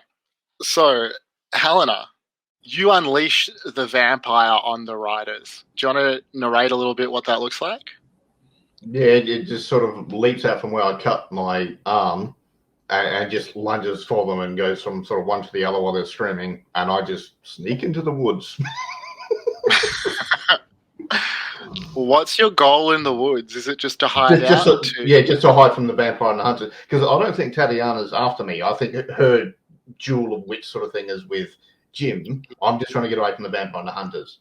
Yeah, I mean, you are bleeding from that ritual, so the vampire is likely to catch your scent, I think. But I mean, there were a bunch of hunters, so it's going to have a good feed. Yeah. It's definitely going to have. You're definitely going to have some time. So I think, the night move to just hide out from it. What are you afraid will happen if you fail or lose your nerve? Oh no, sorry. I thought that was the advantage of my previous role. Oh yeah, sorry. No, that totally makes sense. Cool. So you hide yourself in the woods. You can hear the distant screams of the hunters being torn apart by the hungry. Move away from that. And then you're reasonably safe. You're not sure quite what happened to Jim. What do you want to do? I think I'm going to make my way home because I know he can look after himself. All right. Just going to head back to Hargrave House? But cautiously because, yeah. Yeah. I mean, I think it's going to be a long walk, right? It's not close by. Is there anything that you want to do on your way home? Make sure I'm not followed and I'm just being careful. If it takes me, an hour to get home, fine. I mean, it's going to take you pretty much till dawn, I think. Like, you're going to be Okay. walking right across London. But yeah, you can do that. Okay. Jim Fletcher. So you rolled a 9, so that's a success with a complication. And he will accept your terms. He'll say, all right, come down out of that tree. We'll stop by Hargrave House, and then we'll get this man some medical attention. Then you'll come on with me back to the United States. Fair enough. So you bring the guy down, and I think he'll even take a moment to, like, do some very basic first aid on the guy, although he's rough about it. He's not nice. And then he, like, puts his hand out towards you, and he says, so we do have an agreement, right? I do this for you, you do this for me. I'm going to just add that there's a lot of Jim Fletcher cutting his shirt into strips to bind this poor guy's wounds. Yeah. But he's holding his hand out as if to shake my hand. Yeah. Yeah, sure, I'll shake his hand. So that's when he closes the handcuff around your wrist. Yeah. And that's your complication or cost. He says, not that I don't trust you, Jim. Just want to make sure. I kind of feel like that should be a condition. Or are we just going to just add it? I mean, if you want to treat it like a condition, you can. I think to me it's more just like fictional positioning. Okay. That's fine. Handcuffed to Taggart. And then you'll just head on back to Hargrave House? Yeah. All right. So, Ms. Reeves, you were, like, crawling towards the womb and doing quite a good job at it. So you have some extra benefit coming to you. Do you want to? Is there anything that you'd like in particular for that?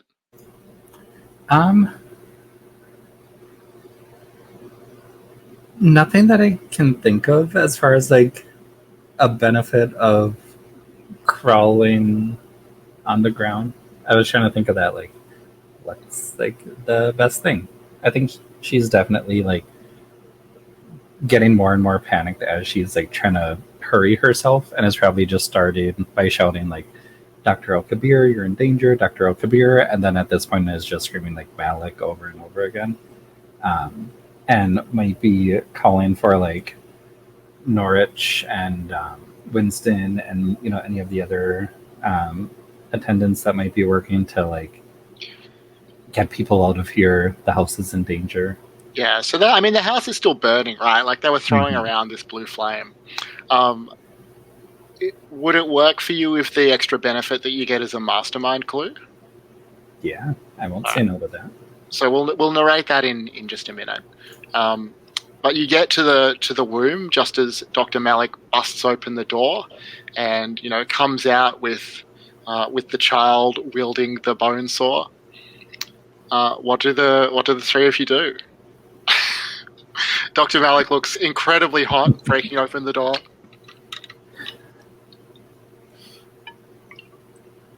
Yeah, and I think when I see Miss Reeves, who's crawling, right? Like trailing blood. Yep, blood trailing behind her. I think, Malick is such a jerk.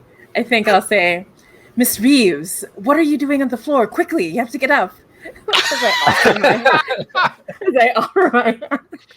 Like I'm just not thinking clearly. And then when I see that you can't get up, I turn to the child, and I say, we'll have to get out of here as quickly as we can. And I think I'm gonna like pretty heroically like pick up Miss Reeves. It's still extra hot, right? Okay. And I'll say, Miss Reeves, I just need you to be brave just a little longer. I'll attend to you as soon as I can. And I think there's definitely a moment where you do say, like, what are you doing down there? Get up, where she does try and make her best to get up, and her knees just buckle, like knocks a vase over nearby, just extra dramatic. And then, yeah, when you do pick her up, I think you said, like, I need to be brave for just a moment or whatever. She just kind of says, like, I think I can do that.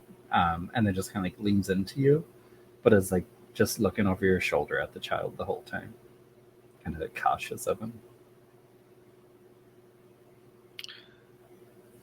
and then you all get out. Is that what happens? Yeah, I'm trying to make sure that we all get out as quickly as possible. Well, do you want to roll the night move to evacuate Hargrave House? Yeah, I think so.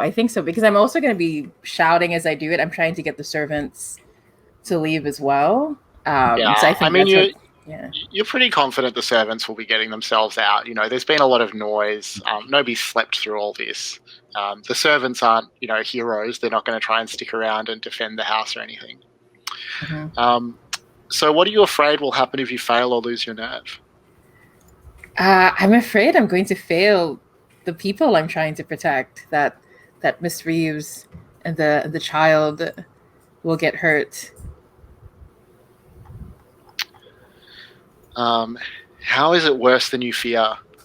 It's not. You've correctly identified the stakes for this one. Let's go ahead and roll. I think maybe composure makes sense, or vitality, is there something else that you were thinking? No, I think that makes sense. I'm going to roll with composure. I'm going to mark. I'm just eating through my personal stuff. I'm going to mark the jar marked with the criminal brain. And I'm going to say there's a cut back to that jar that's still there. And it's whispering to me. And it's telling me how to get out. Right. Okay, Nice. just totally normal. I'm not making it up in my head. It's absolutely true. Malick is completely sane, right? Mm-hmm. Okay. 4, 5, 6, 7. 7. You do it or hold steady, but there's a complication or cost. All right. So you get outside. What's the complication or cost? I think that you just get burned on the way. The house is starting to burn more aggressively. So just the condition burned for Dr. Malick. But I'm super hot, right? There's streaks of ash and literally smoldering at this point. Yeah, absolutely. Both in eyes and in clothing. But when the three of you sort of burst out onto the street, you are confronted with a strange scene. There are 13 cloaked figures standing in the street, barely visible by the blue flames. That's the only light at this point.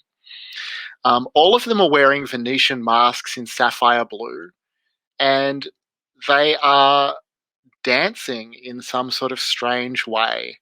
I think you've both been around Helena enough to recognize a sort of ritualistic quality to what they're doing. Some sort of magic is going on. But this little circle of masked figures is the mastermind clue for Reeves. And not just moments after you emerge from Hargrave House, it explodes. A tremendous eruption of blue flame rips through the house, damages the two buildings on either side, which begin to burn as well. And it's just reduced to rubble. There's almost nothing left. You're all knocked down, your ears ring, and Jim, Fletcher, and Helena, wherever they are on their way back, can't help but notice, this bright blue flame in the direction they're heading, this tremendous boom audible right across London. And that will be the end of our night phase. So, it's dawn. Collect rewards if a threat was resolved. I guess that's a no. Answer your dawn questions and mark any new elective dawn questions that you'd like. Well, what about the creature Cremorne Garden? They're not really a threat anymore. Well, so you didn't resolve it. We did. We helped them get better. We stopped them being a threat, Well, I don't know if you have stopped them being a threat. Damn it. To answer a question, no, we were too busy getting our asses kicked.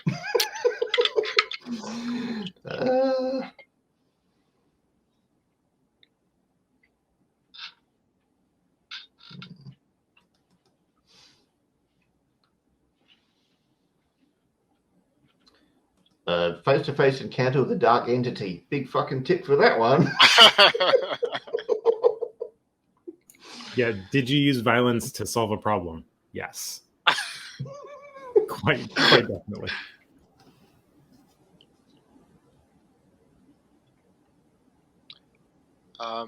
Everyone good with their Dawn questions? Is anyone taking an advance or not today? Yeah, I'm taking a +1 to my reason. Nice.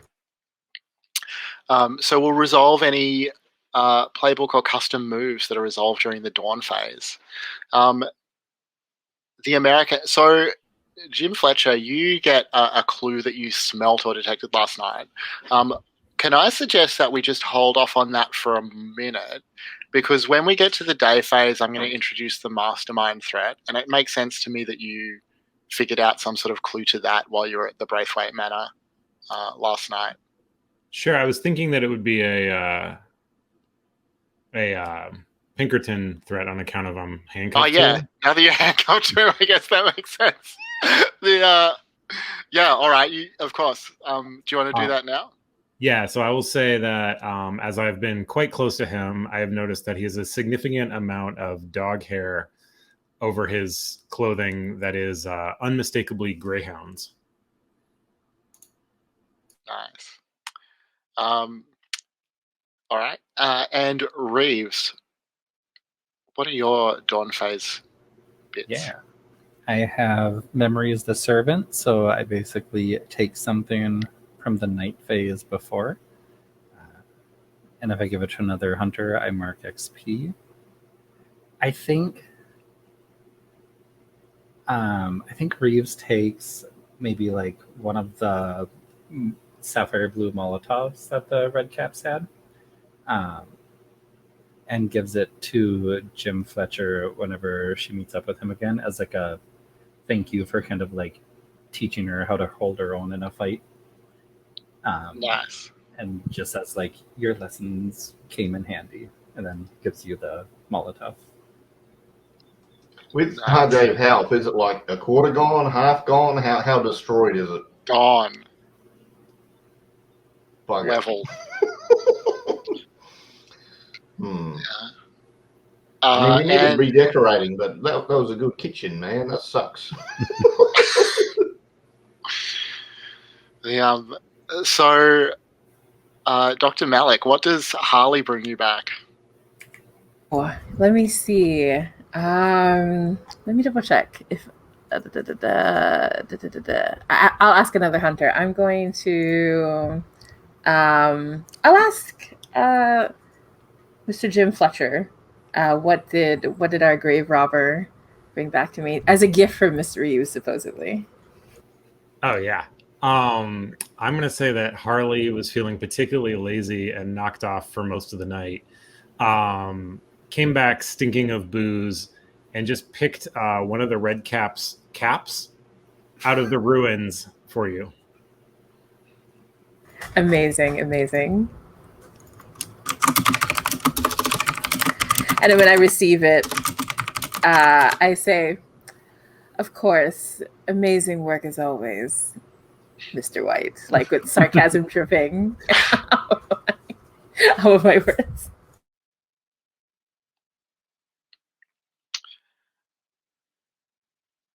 All right. And do you present it to Reeves? Yeah, I do. In fact, I mean, mechanically, I'm supposed to keep it in mind, but like, I think I will. What I'll do is I'll look at Miss Reeves, who I've been attending to, like her immediate wounds, and I say, Miss Reeves, this was meant to be a gift of congratulations on your hard work, but I fear I haven't quite gotten it. If I could ask for your patience just a little bit more while I find you the perfect gift. And Miss Reeves will say, very like, maybe Dr. Malick doesn't realize it, but like anyone else around is just, she's forcing it, but she's like, No, it's wonderful. You always give me the best gifts.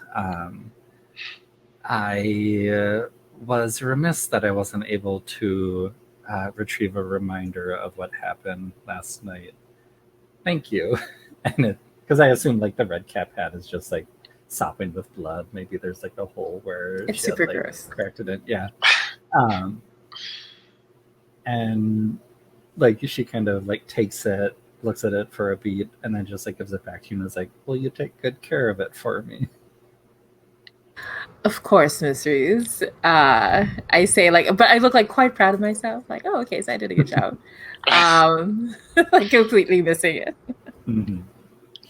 And she's just like wiping the red cap blood and like brain matter off of her hands.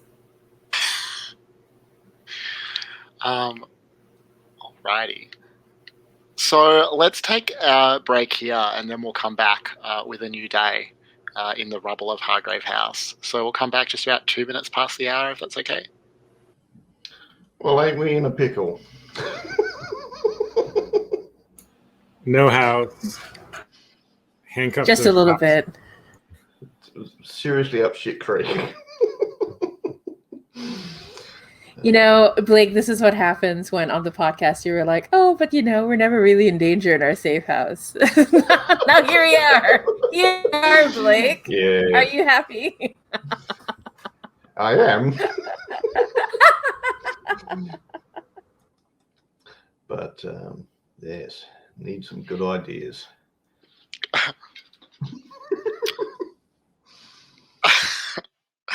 All right. So we will start the day phase if that's good for everyone.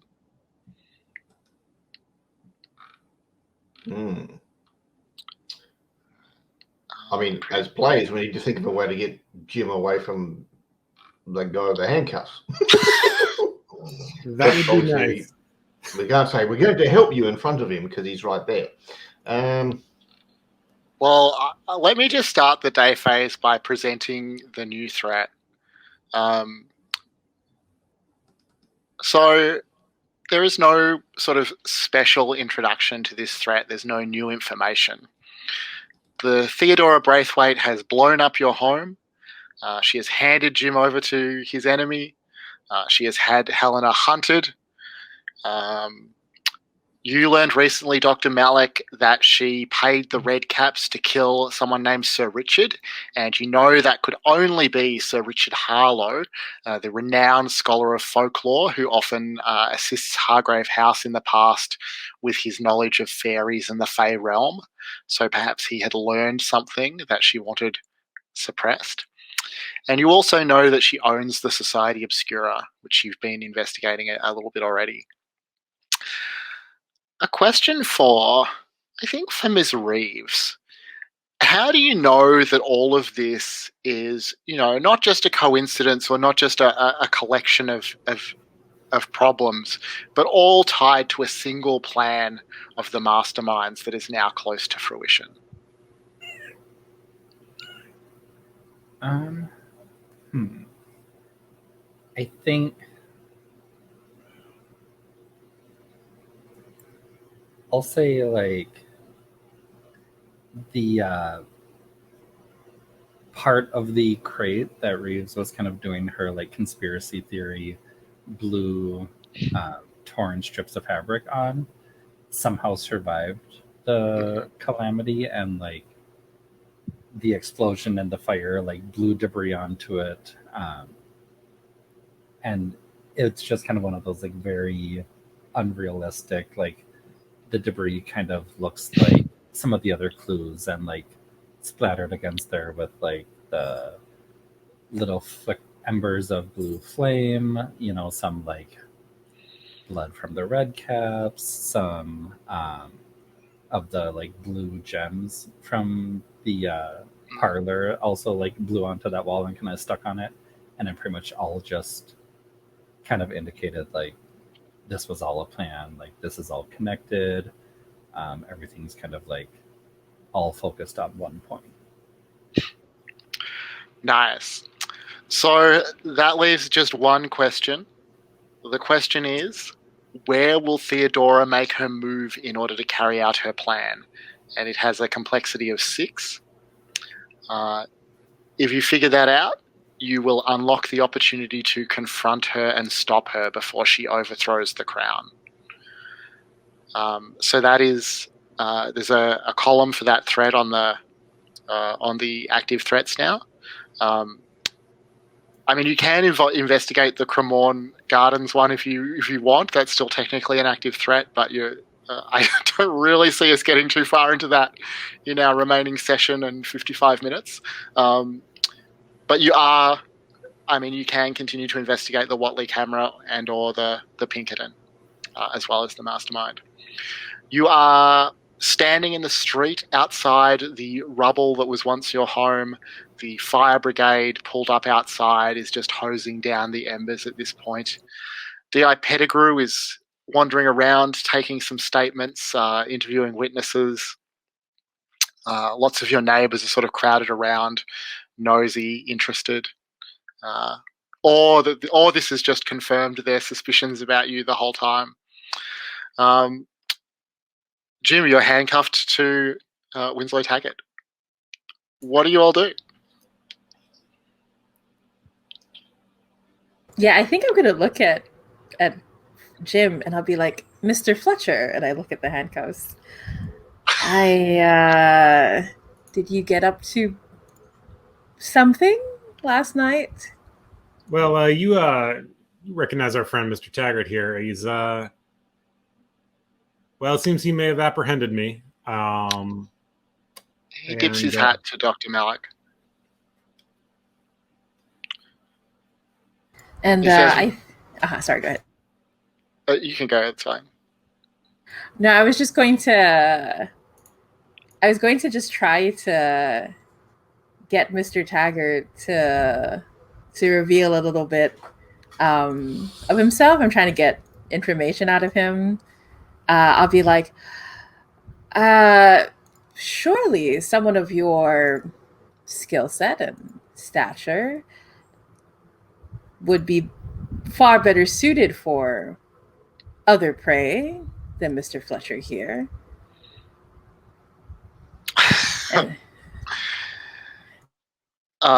He says, well, that's mighty kind of you. Go ahead and roll the information move, I guess with presence. Yeah, definitely feels like presence. Okay, so just double checking. Okay. Rolling. Where? Double success. Well, as Matthew narrated. So, I won't give you another mastermind clue because you have reached the threshold for the last layer. But I think that what happens is that you overhear one of the firefighters walking by, and he's sort of chatting to his colleague. But what he says as he sort of looks over at Taggart is, it's funny. That fella there was by that. He was right there outside that horse breeding facility that we were working at last night. You know, the one that burnt down just outside of London. So that's your clue. The horse breeding facility just outside the city burnt to the ground. Taggart was there. So I know that you have 4 clues on the Pinkerton. It's a complexity 4 mystery to buy him off. You could just go ahead and roll a flat 2d6 if you want to put a theory together. I do. I'm a little possessive of Mr. Fletcher. I do want to get this dealt with as quickly as possible so he can go back to taking care of me, along with mysteries. I was thinking we can say, look, are you willing to wait 3 days? Jim will stay in town and help us. We have a lot of people working against us in return for a substantial, shall we say, 3-year contract of funds to your own account. And, just sit. So I think he'll look at you and he'll sort of evaluate. He'll say, how do I know that I could trust you to uphold your end of such an agreement?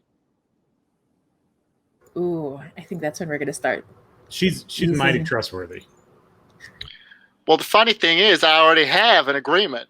The agreement here was to bring you right here which I done did.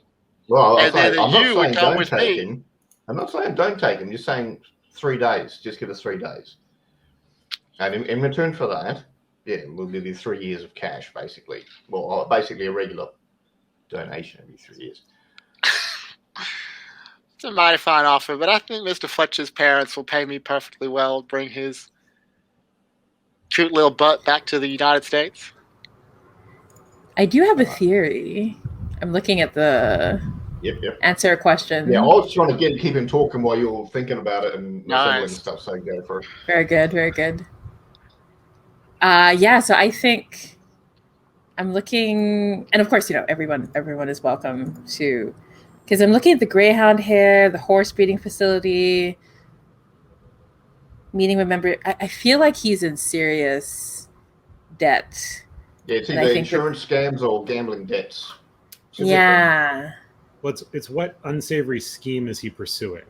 That's what we're trying to answer. Yeah. I think, maybe he's working for really bad people. And I think if we can convince him that these are people who are going to get rid of him, like once they're done, and he has to leave, like, and you're going to be slowing him down, right? If he takes you with him, is what I propose. But yeah, just to properly explain each clue, the horse breeding facility, I think he was asked to set it on fire. I think the greyhound hair, he was sent to like shake down some people. Does anyone have any ideas for the others? Yeah. Well, maybe the trade union leaders, maybe they were like carpenters and masons, so burn down the facility so that they could get the job building it back. Kind of greasing their pockets. Maybe nice. Jim can smell the fire on him, and that was the clue that Jim got by hanging around him. No, the greyhound. Oh, okay. How about the street urchins? What do we think? Like, because he's employing them. They set the fire. Oh, nice. That makes sense. Yeah, I think that makes a lot of sense. Right. So, who would like to roll at just a flat 2d6? Like Jim should roll this because it's kind of his threat. Yeah, you need to roll your own fate. Okay. We can put on a group mask if needed. Just gonna say it. I'll take 9. So on a 9, the answer is correct. The opportunity can be pursued, but the keeper will add an unwelcome complication to the answer, and/or pursuing the opportunity will be more dangerous. So, this is what I think. Mechanically, you can't actually resolve the threat by pursuing the opportunity until the night phase. So, you've got the answer, but that's not going to get Taggart off you. The complication is that Taggart is going to remain attached to you at the wrist for the rest of the day. If you want to get him off you, then I will remove him fictionally, but you all need to put a mask on to upgrade that to a straight 10+. Do we have a group mask or any individual? So you can use a group mask for this, but that only counts for one hunter. Everyone still has to put a mask on. We got two right. spare, haven't we? Yeah, I can put on a mask, no problem.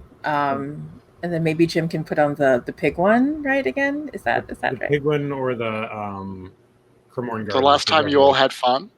Yeah, I'm inclined towards that one. Yeah, I'll put on a mask. Helena, are you happy to put a mask on? Yeah. And Reeves? Yep, I'll do that. All right. Well, I'd like to save the fun one for last. So let's start with Helena. What mask will you put on? Let me just check our safety tools for a second. Okay. For Darkened Threshold, narrator scene where you were possessed by, somebody was possessed by a dark entity, you harmed an innocent. I'm thinking when she first learned her powers, she sort of did a ritual and possessed the person she was entertaining. But she didn't realize they were a person because, it's a ghost and they're tormented. They're kind of in this mental loop. and that person, that ghost went to go and jump out the window and do suicide again. And of course, the person they're possessing got hurt in that as they went out the window or whatever. So yeah, it was a big lesson in watch what the hell you're doing. This isn't a stupid little teenage game. Mm-hmm. Reeves, what mask will you put on? So I narrate a flashback to when your employer behaved in a way that was utterly indifferent to your dignity. Like literally just any scene from this Yeah, game. I know. It's like, hold on, let me just look up the YouTube video and just play this clip. Oh, come on. There was another employer before me. We established that. I think like sitting in the wreckage of Hargrave House, it's a scene of maybe like early on when Dr. Al-Kabir came to Hargrave House. Maybe Reeves was already there for a while.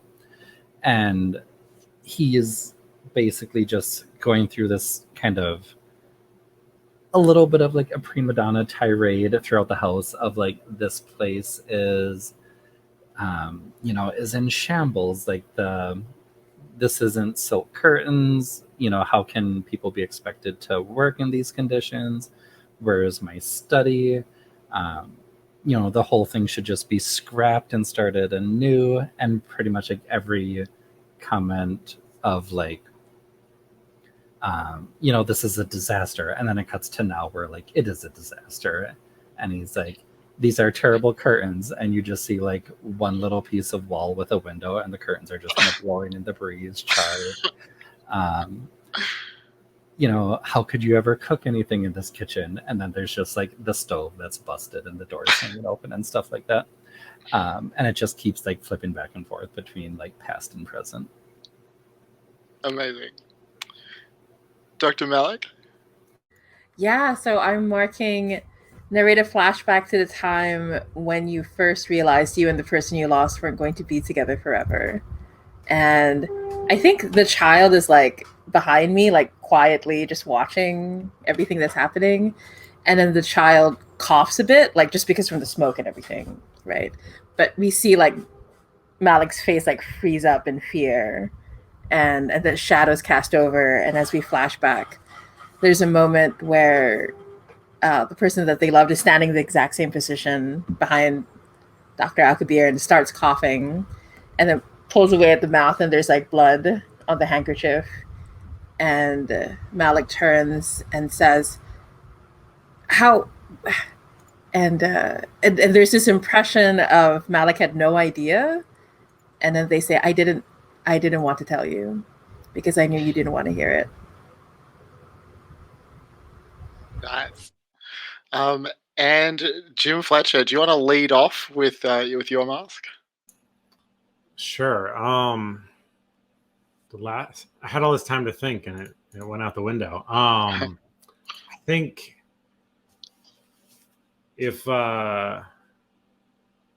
Reeves is okay with this, I'm imagining a day before all this stuff started to go a little crazy,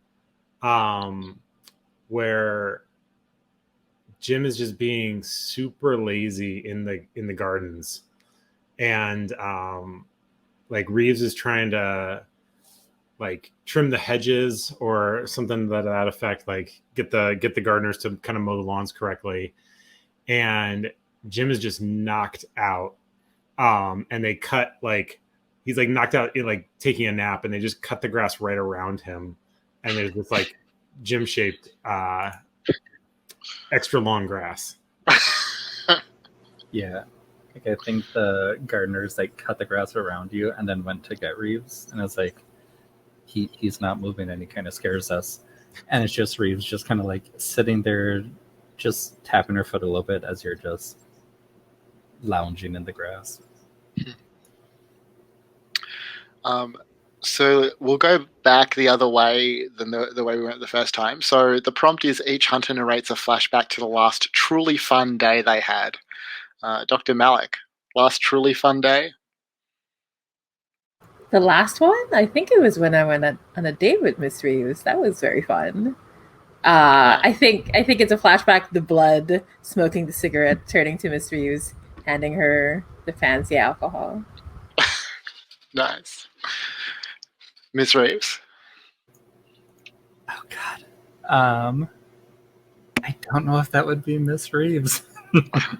No, absolutely not. Yeah. I think, if anything, like, she doesn't realize that it is her favorite day, but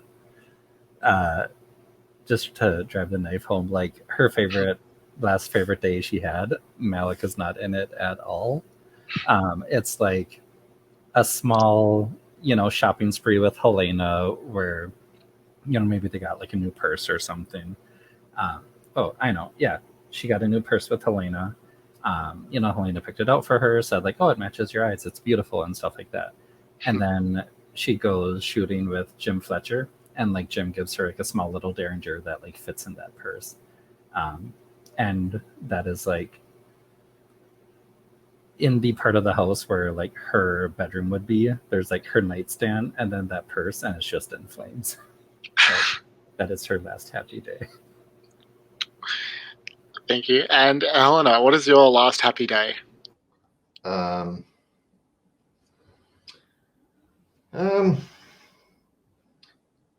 think she did some sort of minor shopping, and the sun was shining. It was nice. Everything she wanted, she could get. And then in the afternoon, she went to the Limehouse opium den, trying to find her friends. Couldn't find them. Had a quick, bit of opium, and then she found a note saying, we're going to this place, and she found Reeves and Jim fighting some vampires, and she just stormed in and banished the vampire, and she felt like she was the shit, So that was actually a good day for her. She's like, oh, I'm awesome. This is good. Mm-hmm. The vampire that is now loose somewhere again. But yeah, that kind of happened over there. That's not my fault. Yeah, that's right. So Jim Fletcher, you hear a click as your handcuff is released, and you see that D.I. Pettigrew has just walked up behind you and unlocked it with his handcuff key. And he says, "Now, Mr. Taggart, you're not a law officer. You're not a officer of Scotland Yard. You can't just be going around handcuffing folks. You have business with Mr. Fletcher. You can negotiate that with him, but I'm going to turn him loose for now." He turns to Jim and he says, "I understand you have some important business to attend to." Yes, we do. Thank you kindly, Detective Inspector. Now, you see, Mr. Taggart, this is how a proper lawman works. And, what you've been doing here is unlawful detainment. So why don't you be on your way? He says, "I never claimed to be no proper lawman, but I'll mosey on. I'll be watching." And he leaves you. He heads off into the distance. And I turn to Jim and I say, well, Mr. Fletcher, now that that's been dealt with for now, I trust that you can take better care of yourself in the future. I think I made it out all right, although I wouldn't mind finding myself a shirt and a coat. And I think Malick looks at you. Yes, that is rather distracting. You should put a shirt on. I'll say to D.I. Pettigrew, thank you for your assistance.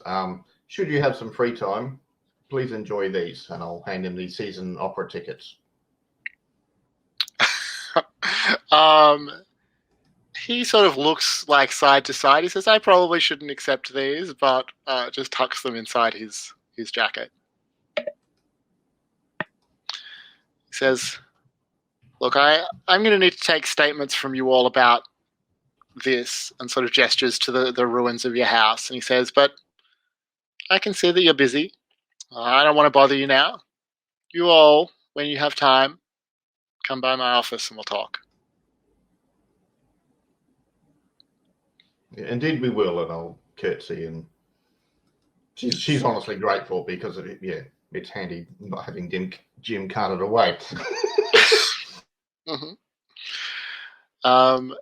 So, what will you do now?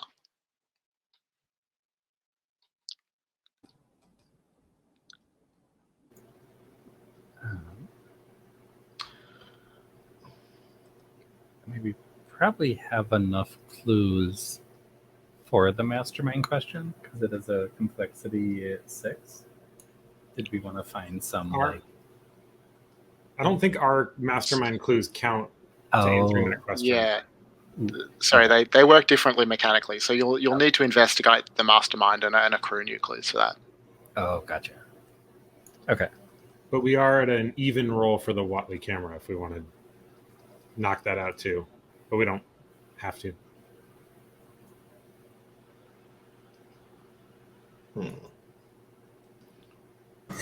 Ooh, choices.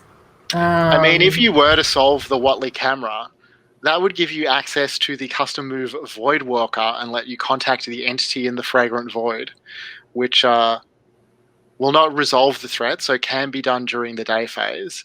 But that reminds me, I want to try something before we do that. I want to do my ritual thing and see if I can contact, what's her name? Penelope Levy, who got taken by the camera. Okay. So, is that so? How does that Mechanically work? speaking, this might give us some clues to help with answering that threat. So, yeah. So if you're trying to contact her to get clues, then I guess it's just the information move using sensitivity. okay.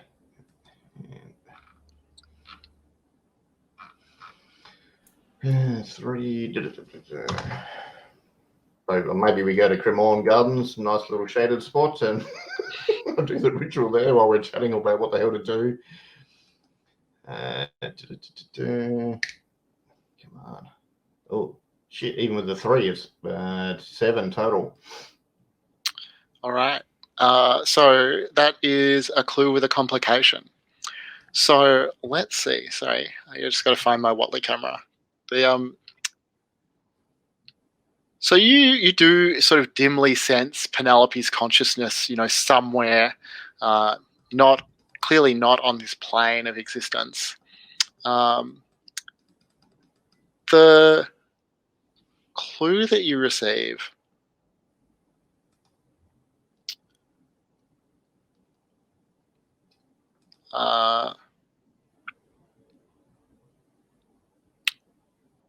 so I think that it's she kind of draws your attention down, and you're standing amongst all this wreckage and rubble from the explosion of the house, but you notice something that must have been left behind by the society when they were here yesterday.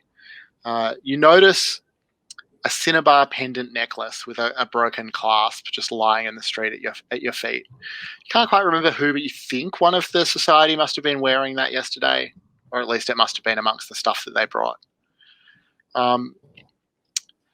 The complication that comes with that is that I'll get you to mark the condition. So you're already drawn to the void, aren't you? Yep.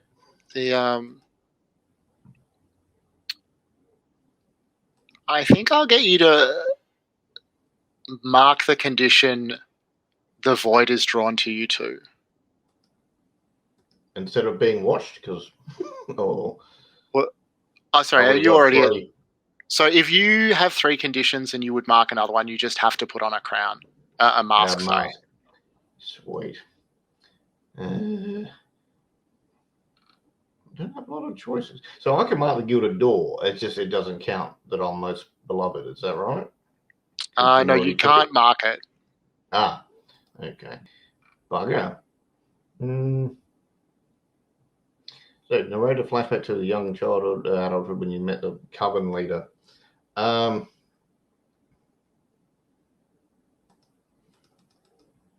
I'm thinking maybe she was like a teacher in my school, and I had an interest in the metaphysical and stuff, and she was sort of handing me books to read and stuff, and slowly trying to imprint her moral or lack thereof sort of outlook on how people worked and how society worked and stuff. And yeah, every conversation with her was sort of interesting, but took a dark tone as she tried to inflict her morals on me. Nice. And you have to give her a name. Well, you already said her name. I can't remember it though. Did we give her a name? I Yeah, because I dance with her. We can just say, Estelle. Estelle, sure. Yep. Estelle Fabergé or something. Sorry, I'm having great expectations flashbacks. Very appropriate. So that sits you then at 9 clues, so a +1 if you want to try and put a theory together about the Watley camera. Is that something people are interested in doing? I see some nods, some shrugs.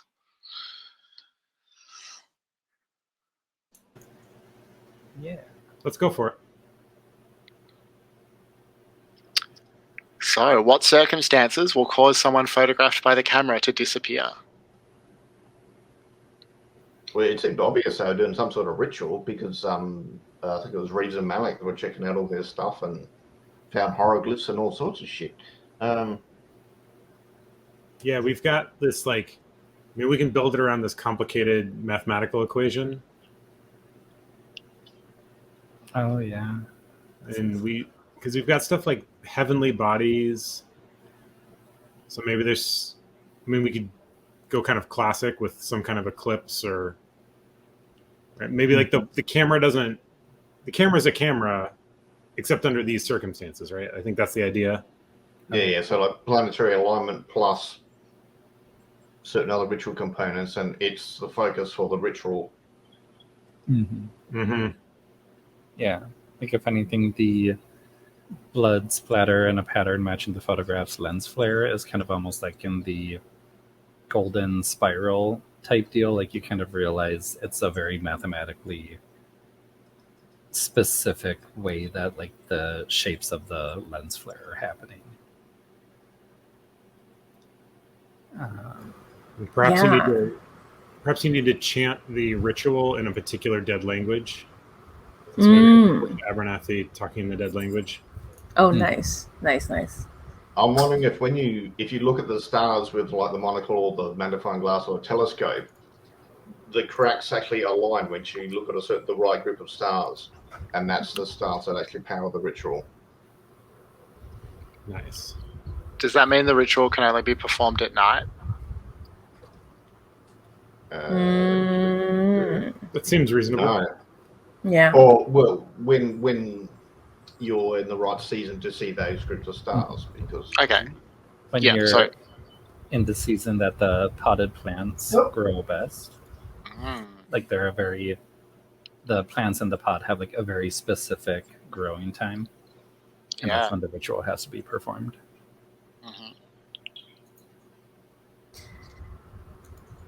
Yeah, and how about the crystal cage with an albino peacock? Is that a sacrifice? That's what I was thinking too. Oh my god. I didn't want to say it. But it doesn't need to. Maybe it just requires a feather of like a very rare creature. It doesn't need to die or anything. Oh, you're so nice. I like Dr. that. Malick doesn't believe that, but it's nice to meet you, Helena. It's a 30 I like minute I like the feather from a particularly rare creature. Mm-hmm. Right. And then go ahead. I don't know if this necessarily answers the question, but maybe there is something about the camera has kind of existed out of time. And so maybe it's been to the void and back, and that's why it serves as a ritual link. And Ooh, nice. That's so good. How about the broken necklace? Well, maybe the Egyptian tomb shows some of the arrangement of the items for the ritual too. Like, so the hieroglyphs show more than just like the camera. It's like the process. Yeah. Mm-hmm. Cool. I like that. And then is the necklace like ground down? 'Cause I did a quick Google of cinnabar, and it's like an ore. Is that ground down for like the flash powder that would have been? Yeah, that sounds good. Time? Ooh, I like that. Wow. Everybody's on fire. Okay. All right. Well, that is a +1. It's what I understand is that you believe that using the camera in connection with a ritual at a certain time of year, presumably we're in that time of year, with certain chanting, certain arrangements of objects, is what opens the way to the void. So who would like to roll at I think this is 2d6 a plus Malick and 1? Reeves thing. They Yeah, did a lot of investigation. I could roll. No worries. Okay. So yeah. I'm just checking if I'll go ahead and roll. Okay, I'll save my stuff. Boxcars again. I miss Nice. these guys. Except when they betrayed me earlier, but it's okay. They were mostly here for me. Okay, so on a 12 plus, the answer is correct and the opportunity can be pursued, and the mastermind will reveal themselves while the hunters are pursuing the opportunity. So, is the intention now that some or all of you will go and try and use the Watley camera to enter the fragrant void? Or what? Oh, I like that. Yeah, I'm willing to. So now at Yeah. night we have two options, right? I would really like to get Mr. Taggart out of the way, but I'm also happy to do that by myself if I need to. Oh no, we can definitely prioritize that. Or So, my understanding in terms of the Watley camera is there's two opportunities that unlock when you answer the question, so they're unlocked for you. One is to resolve the threat by reversing the process. You can only resolve the threat during the night phase. But the other is to just use the camera to transport yourself to the void and make contact with the entity. That doesn't resolve the threat.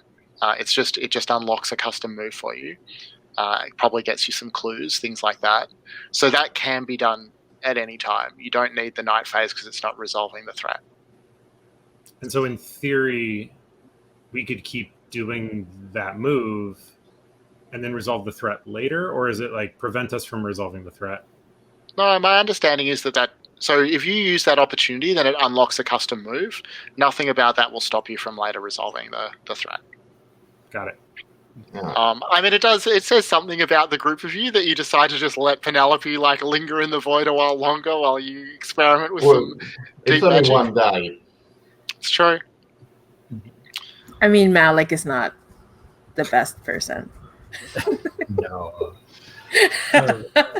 Only try Reeves to- is the best person. Yeah. We could always try and kill two birds with one stone and like bring Pinkerton into the void with us. I was and gonna just- say that. Just leave him there. Yeah. That would resolve the threat, right? I mean, that's leaving London. It is, in fact, leaving London. Right? So mechanically, though, we can only resolve the Pinkerton at night. I think what Shane's saying is that we can go to the void even not at night.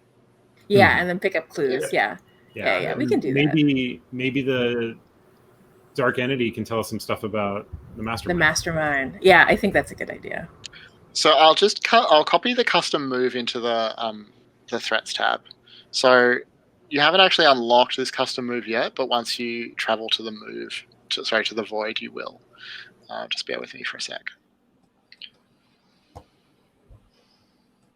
Oops. Okay, formatting. Let's see. Are we? This is a little bit of maybe asking for a rewind, but are we still near Hargrave House ruins? I sort of assumed that you were. I'm not too fussed about that, so whatever works is okay. I would love to use old bones on the Hargrave House ruins to ask a ghost a couple of questions. Well, we did establish that there's a ghost at the kitchen at We Hargrave House. did. And you do have the cosmic passage marks. Yeah, Awesome. I was also thinking of maybe Jim encourages Helena to do it because she's just better at this stuff if she's up for it. Yeah, what's the worst that can happen? I'd love to. All right. So, Helena, you like walk back over the smoldering ashes to the kitchen. Is that the thing? You've spoken to this ghost before. How do you reach out to it?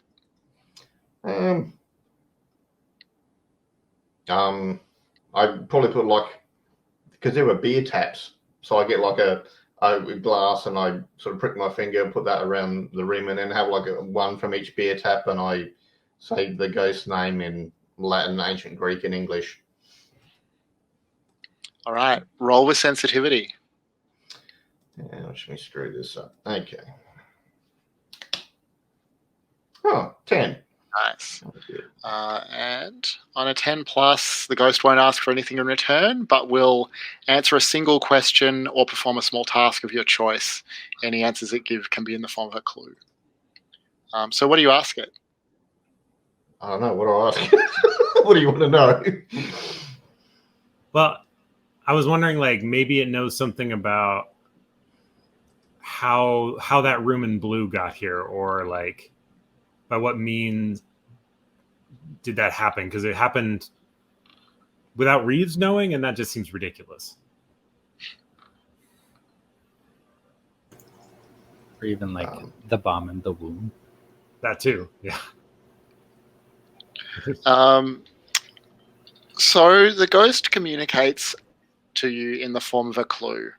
An object starts to form in the air before you, and then the ghost vanishes as this object falls to the ground. What you get is a book of fairy tales, just traditional folk tales, bound in pale blue leather and silver embossing. And you see, as you pick it up, that there are comments and corrections scrawled in the margins in an elegant script of an unknown language. That's the clue that you receive.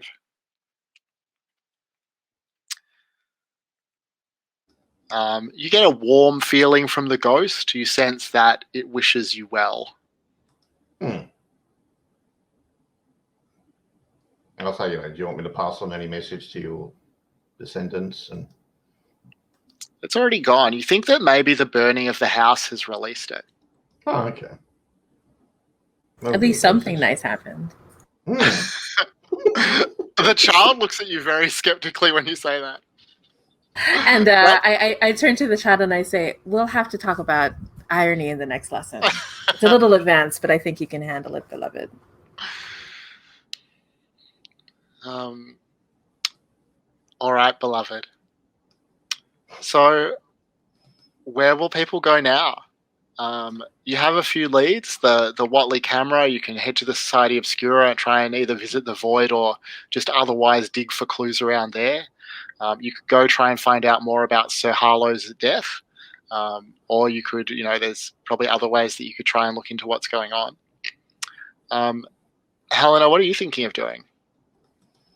Well, it kind of makes the most sense if we go into the Void for me to be one of those people, because any of us can talk to find out about the deaths. So if someone wants to do that, I'll be involved, but see what the others want to do.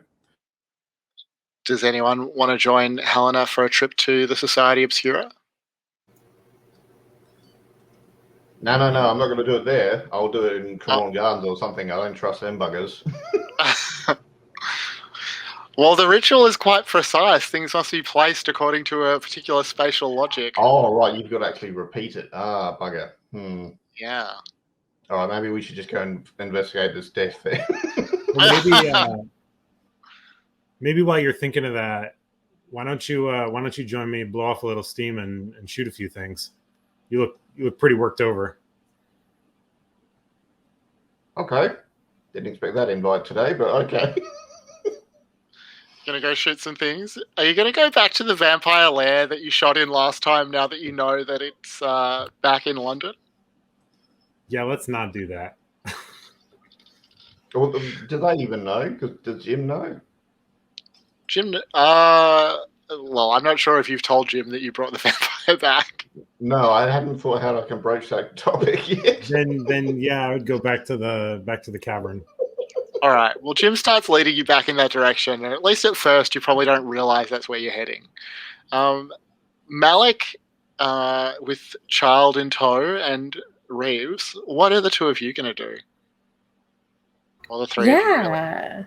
I'm going to turn to Miss Reeves, and I'm going to say, I did what I could in the moment, but I think we need to make sure that you have better care. I'll take you to my old home, I say.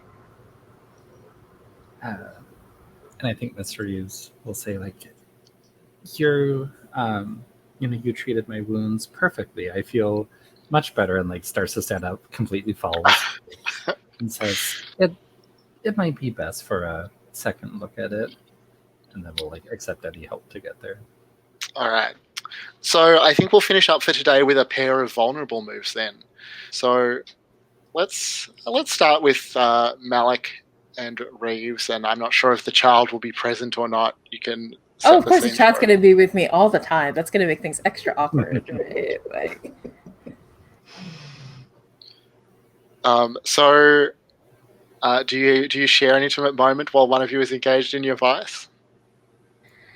Yeah, I think so. In fact, so I think when we go back to the house, I think Miss Reeves understands that the house has been kept in like pristine condition, like something underneath glass, right? Like Malick has obviously made sure that it's as if someone had just left, right? There's still like plates out on the dining table, things like that.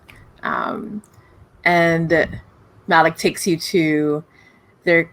So Shane, I have the infirmary, but we don't have a Hargrave House anymore. Can I still use it? I don't know. What's the infirmary? You have a well-equipped infirmary inside Hargrave House. Add medical text to your personal quarters. The item can never be marked. When the vulnerable move is triggered in the infirmary, each hunter can clear one additional physical condition. Yeah, I buy that you can use your old home for that as well. All right, so I take you to a small clinic infirmary in the room, and I actually turn to the child and I say, "I've taught you how to do this." Right. And so the child is the one who takes out the bandages and the things. And I take out a cigarette, just watching very closely as the child attends to you in this very like intimate way. So Reeves, does this feel like an intimate moment to you?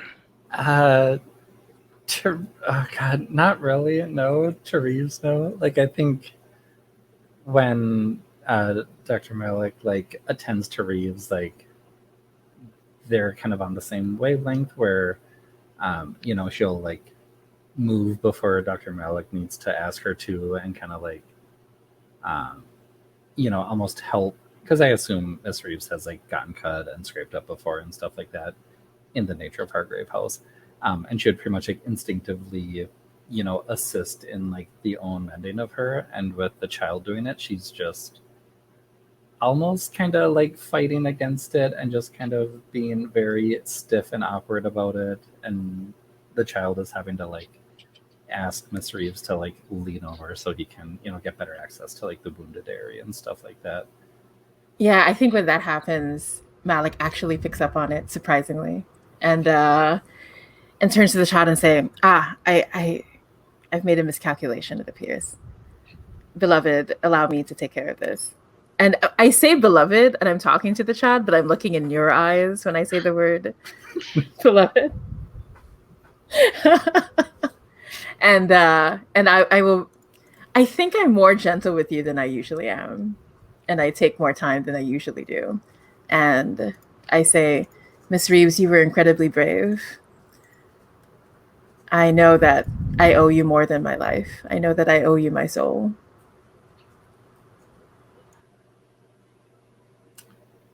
And I think Miss Reeves will say,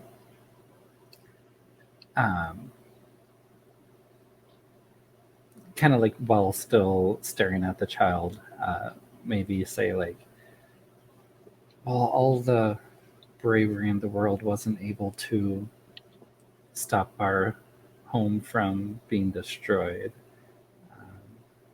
It didn't stop your infirmary there from being destroyed either. Oh no, Miss Reeves. Those are just things. That was just a place. You are irreplaceable. I can always build a new infirmary. I cannot build a new Miss Reeves. I think that the beloved looks on a little jealously at this interaction. But but certainly you can both. So does that mean, because it's the infirmary, you can both clear 2? Yeah, each Yeah. of you can clear 2 conditions. Mm-hmm. Nice. And Dr. Malick, will you stumble on a clue or invite the other hunter to ask you about your past? Ooh. I feel like, as much as I'd love a juicy clue, I feel like it's fair in this extremely intimate moment that I invite you to ask me about my past. Let's see. So I think last thing you said was like, I could never build another Miss Reeves. And like, as pretty much as you say it, I could never build another Miss Reeves. Like, she just locks eyes with a child as she's kind of mumbling to herself, like, I can never build another Miss Reeves. And kind of whispers like, I think she just asked, like, couldn't you? This is a little too practiced. And she says, like, looking at the child, and maybe the unspoken question is like, have you tried making a child before in the past? And essentially a Miss Reeves before. Yeah, I think like at this point I start rebraiding your hair, right? And I tell you what you see before you, and I'm referring to the child, is a miracle that only occurred because you assisted me. If you were gone, I wouldn't have you to assist me. You are one of a kind, absolutely unique. And I also say, and I've learned through ways most difficult and arduous what happens when you create a child that is not perfect.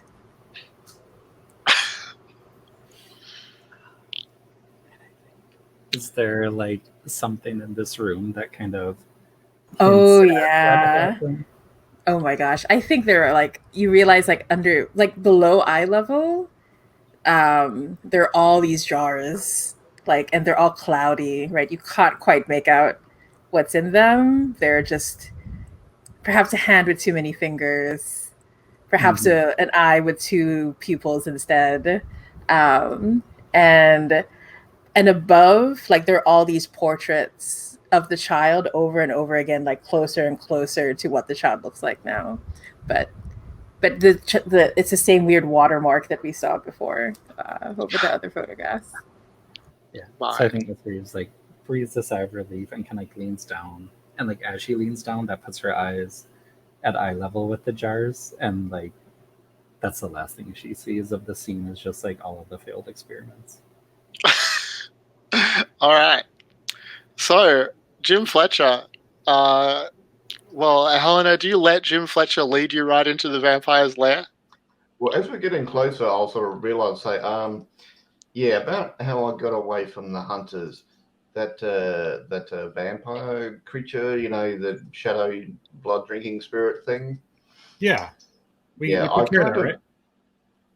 I sent it away, and then I kind of borrowed it to deal with the hunters because they were after me, not the other person.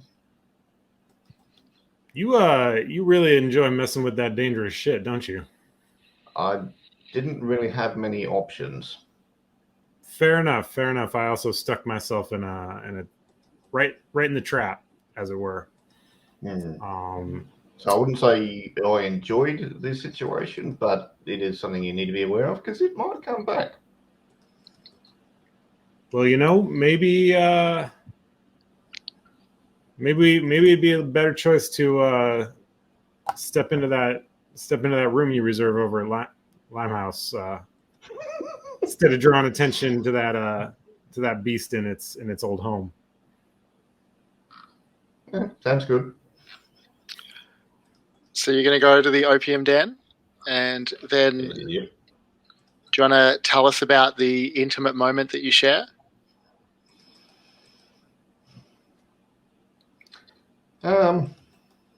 Or shall we just discreetly fade to black on the intimate moment that you share? Yeah, I think they'll share some opium, and they've kind of been here before, so there's less nervousness. Yeah. Yeah, I imagine a little bit of like before kind of the opium hits, like this weird like tension of remembering the ridiculously traumatic experience last night. Um, And sort of, but what are we not going to do next? processing it, right? Like just straight into like coping Yeah. with the drugs. And I mean, the same question for Helena as before. Will you stumble upon a clue or invite Jim to ask you about your past? Oh, you can invite me about my past stuff. So I think the question here is, you seem like you're real well situated in London society and all that. Has it always been that way? No, I did some questionable things of spirits in order to get houses and their contents and sell them, and upgrade to a better house with better contents and sell them. And I was very reckless with my talents before. But once I was kind of established and realized the fallout of what I've done, then I stopped. I'm not proud of what happened, but because of that, I've been able to help others. So. And as you say that, the camera pans away from the two of you in your opium haze towards the doorway where we see Sally No Face waiting and watching. And that's where we'll finish for this week. So I will end the recording here.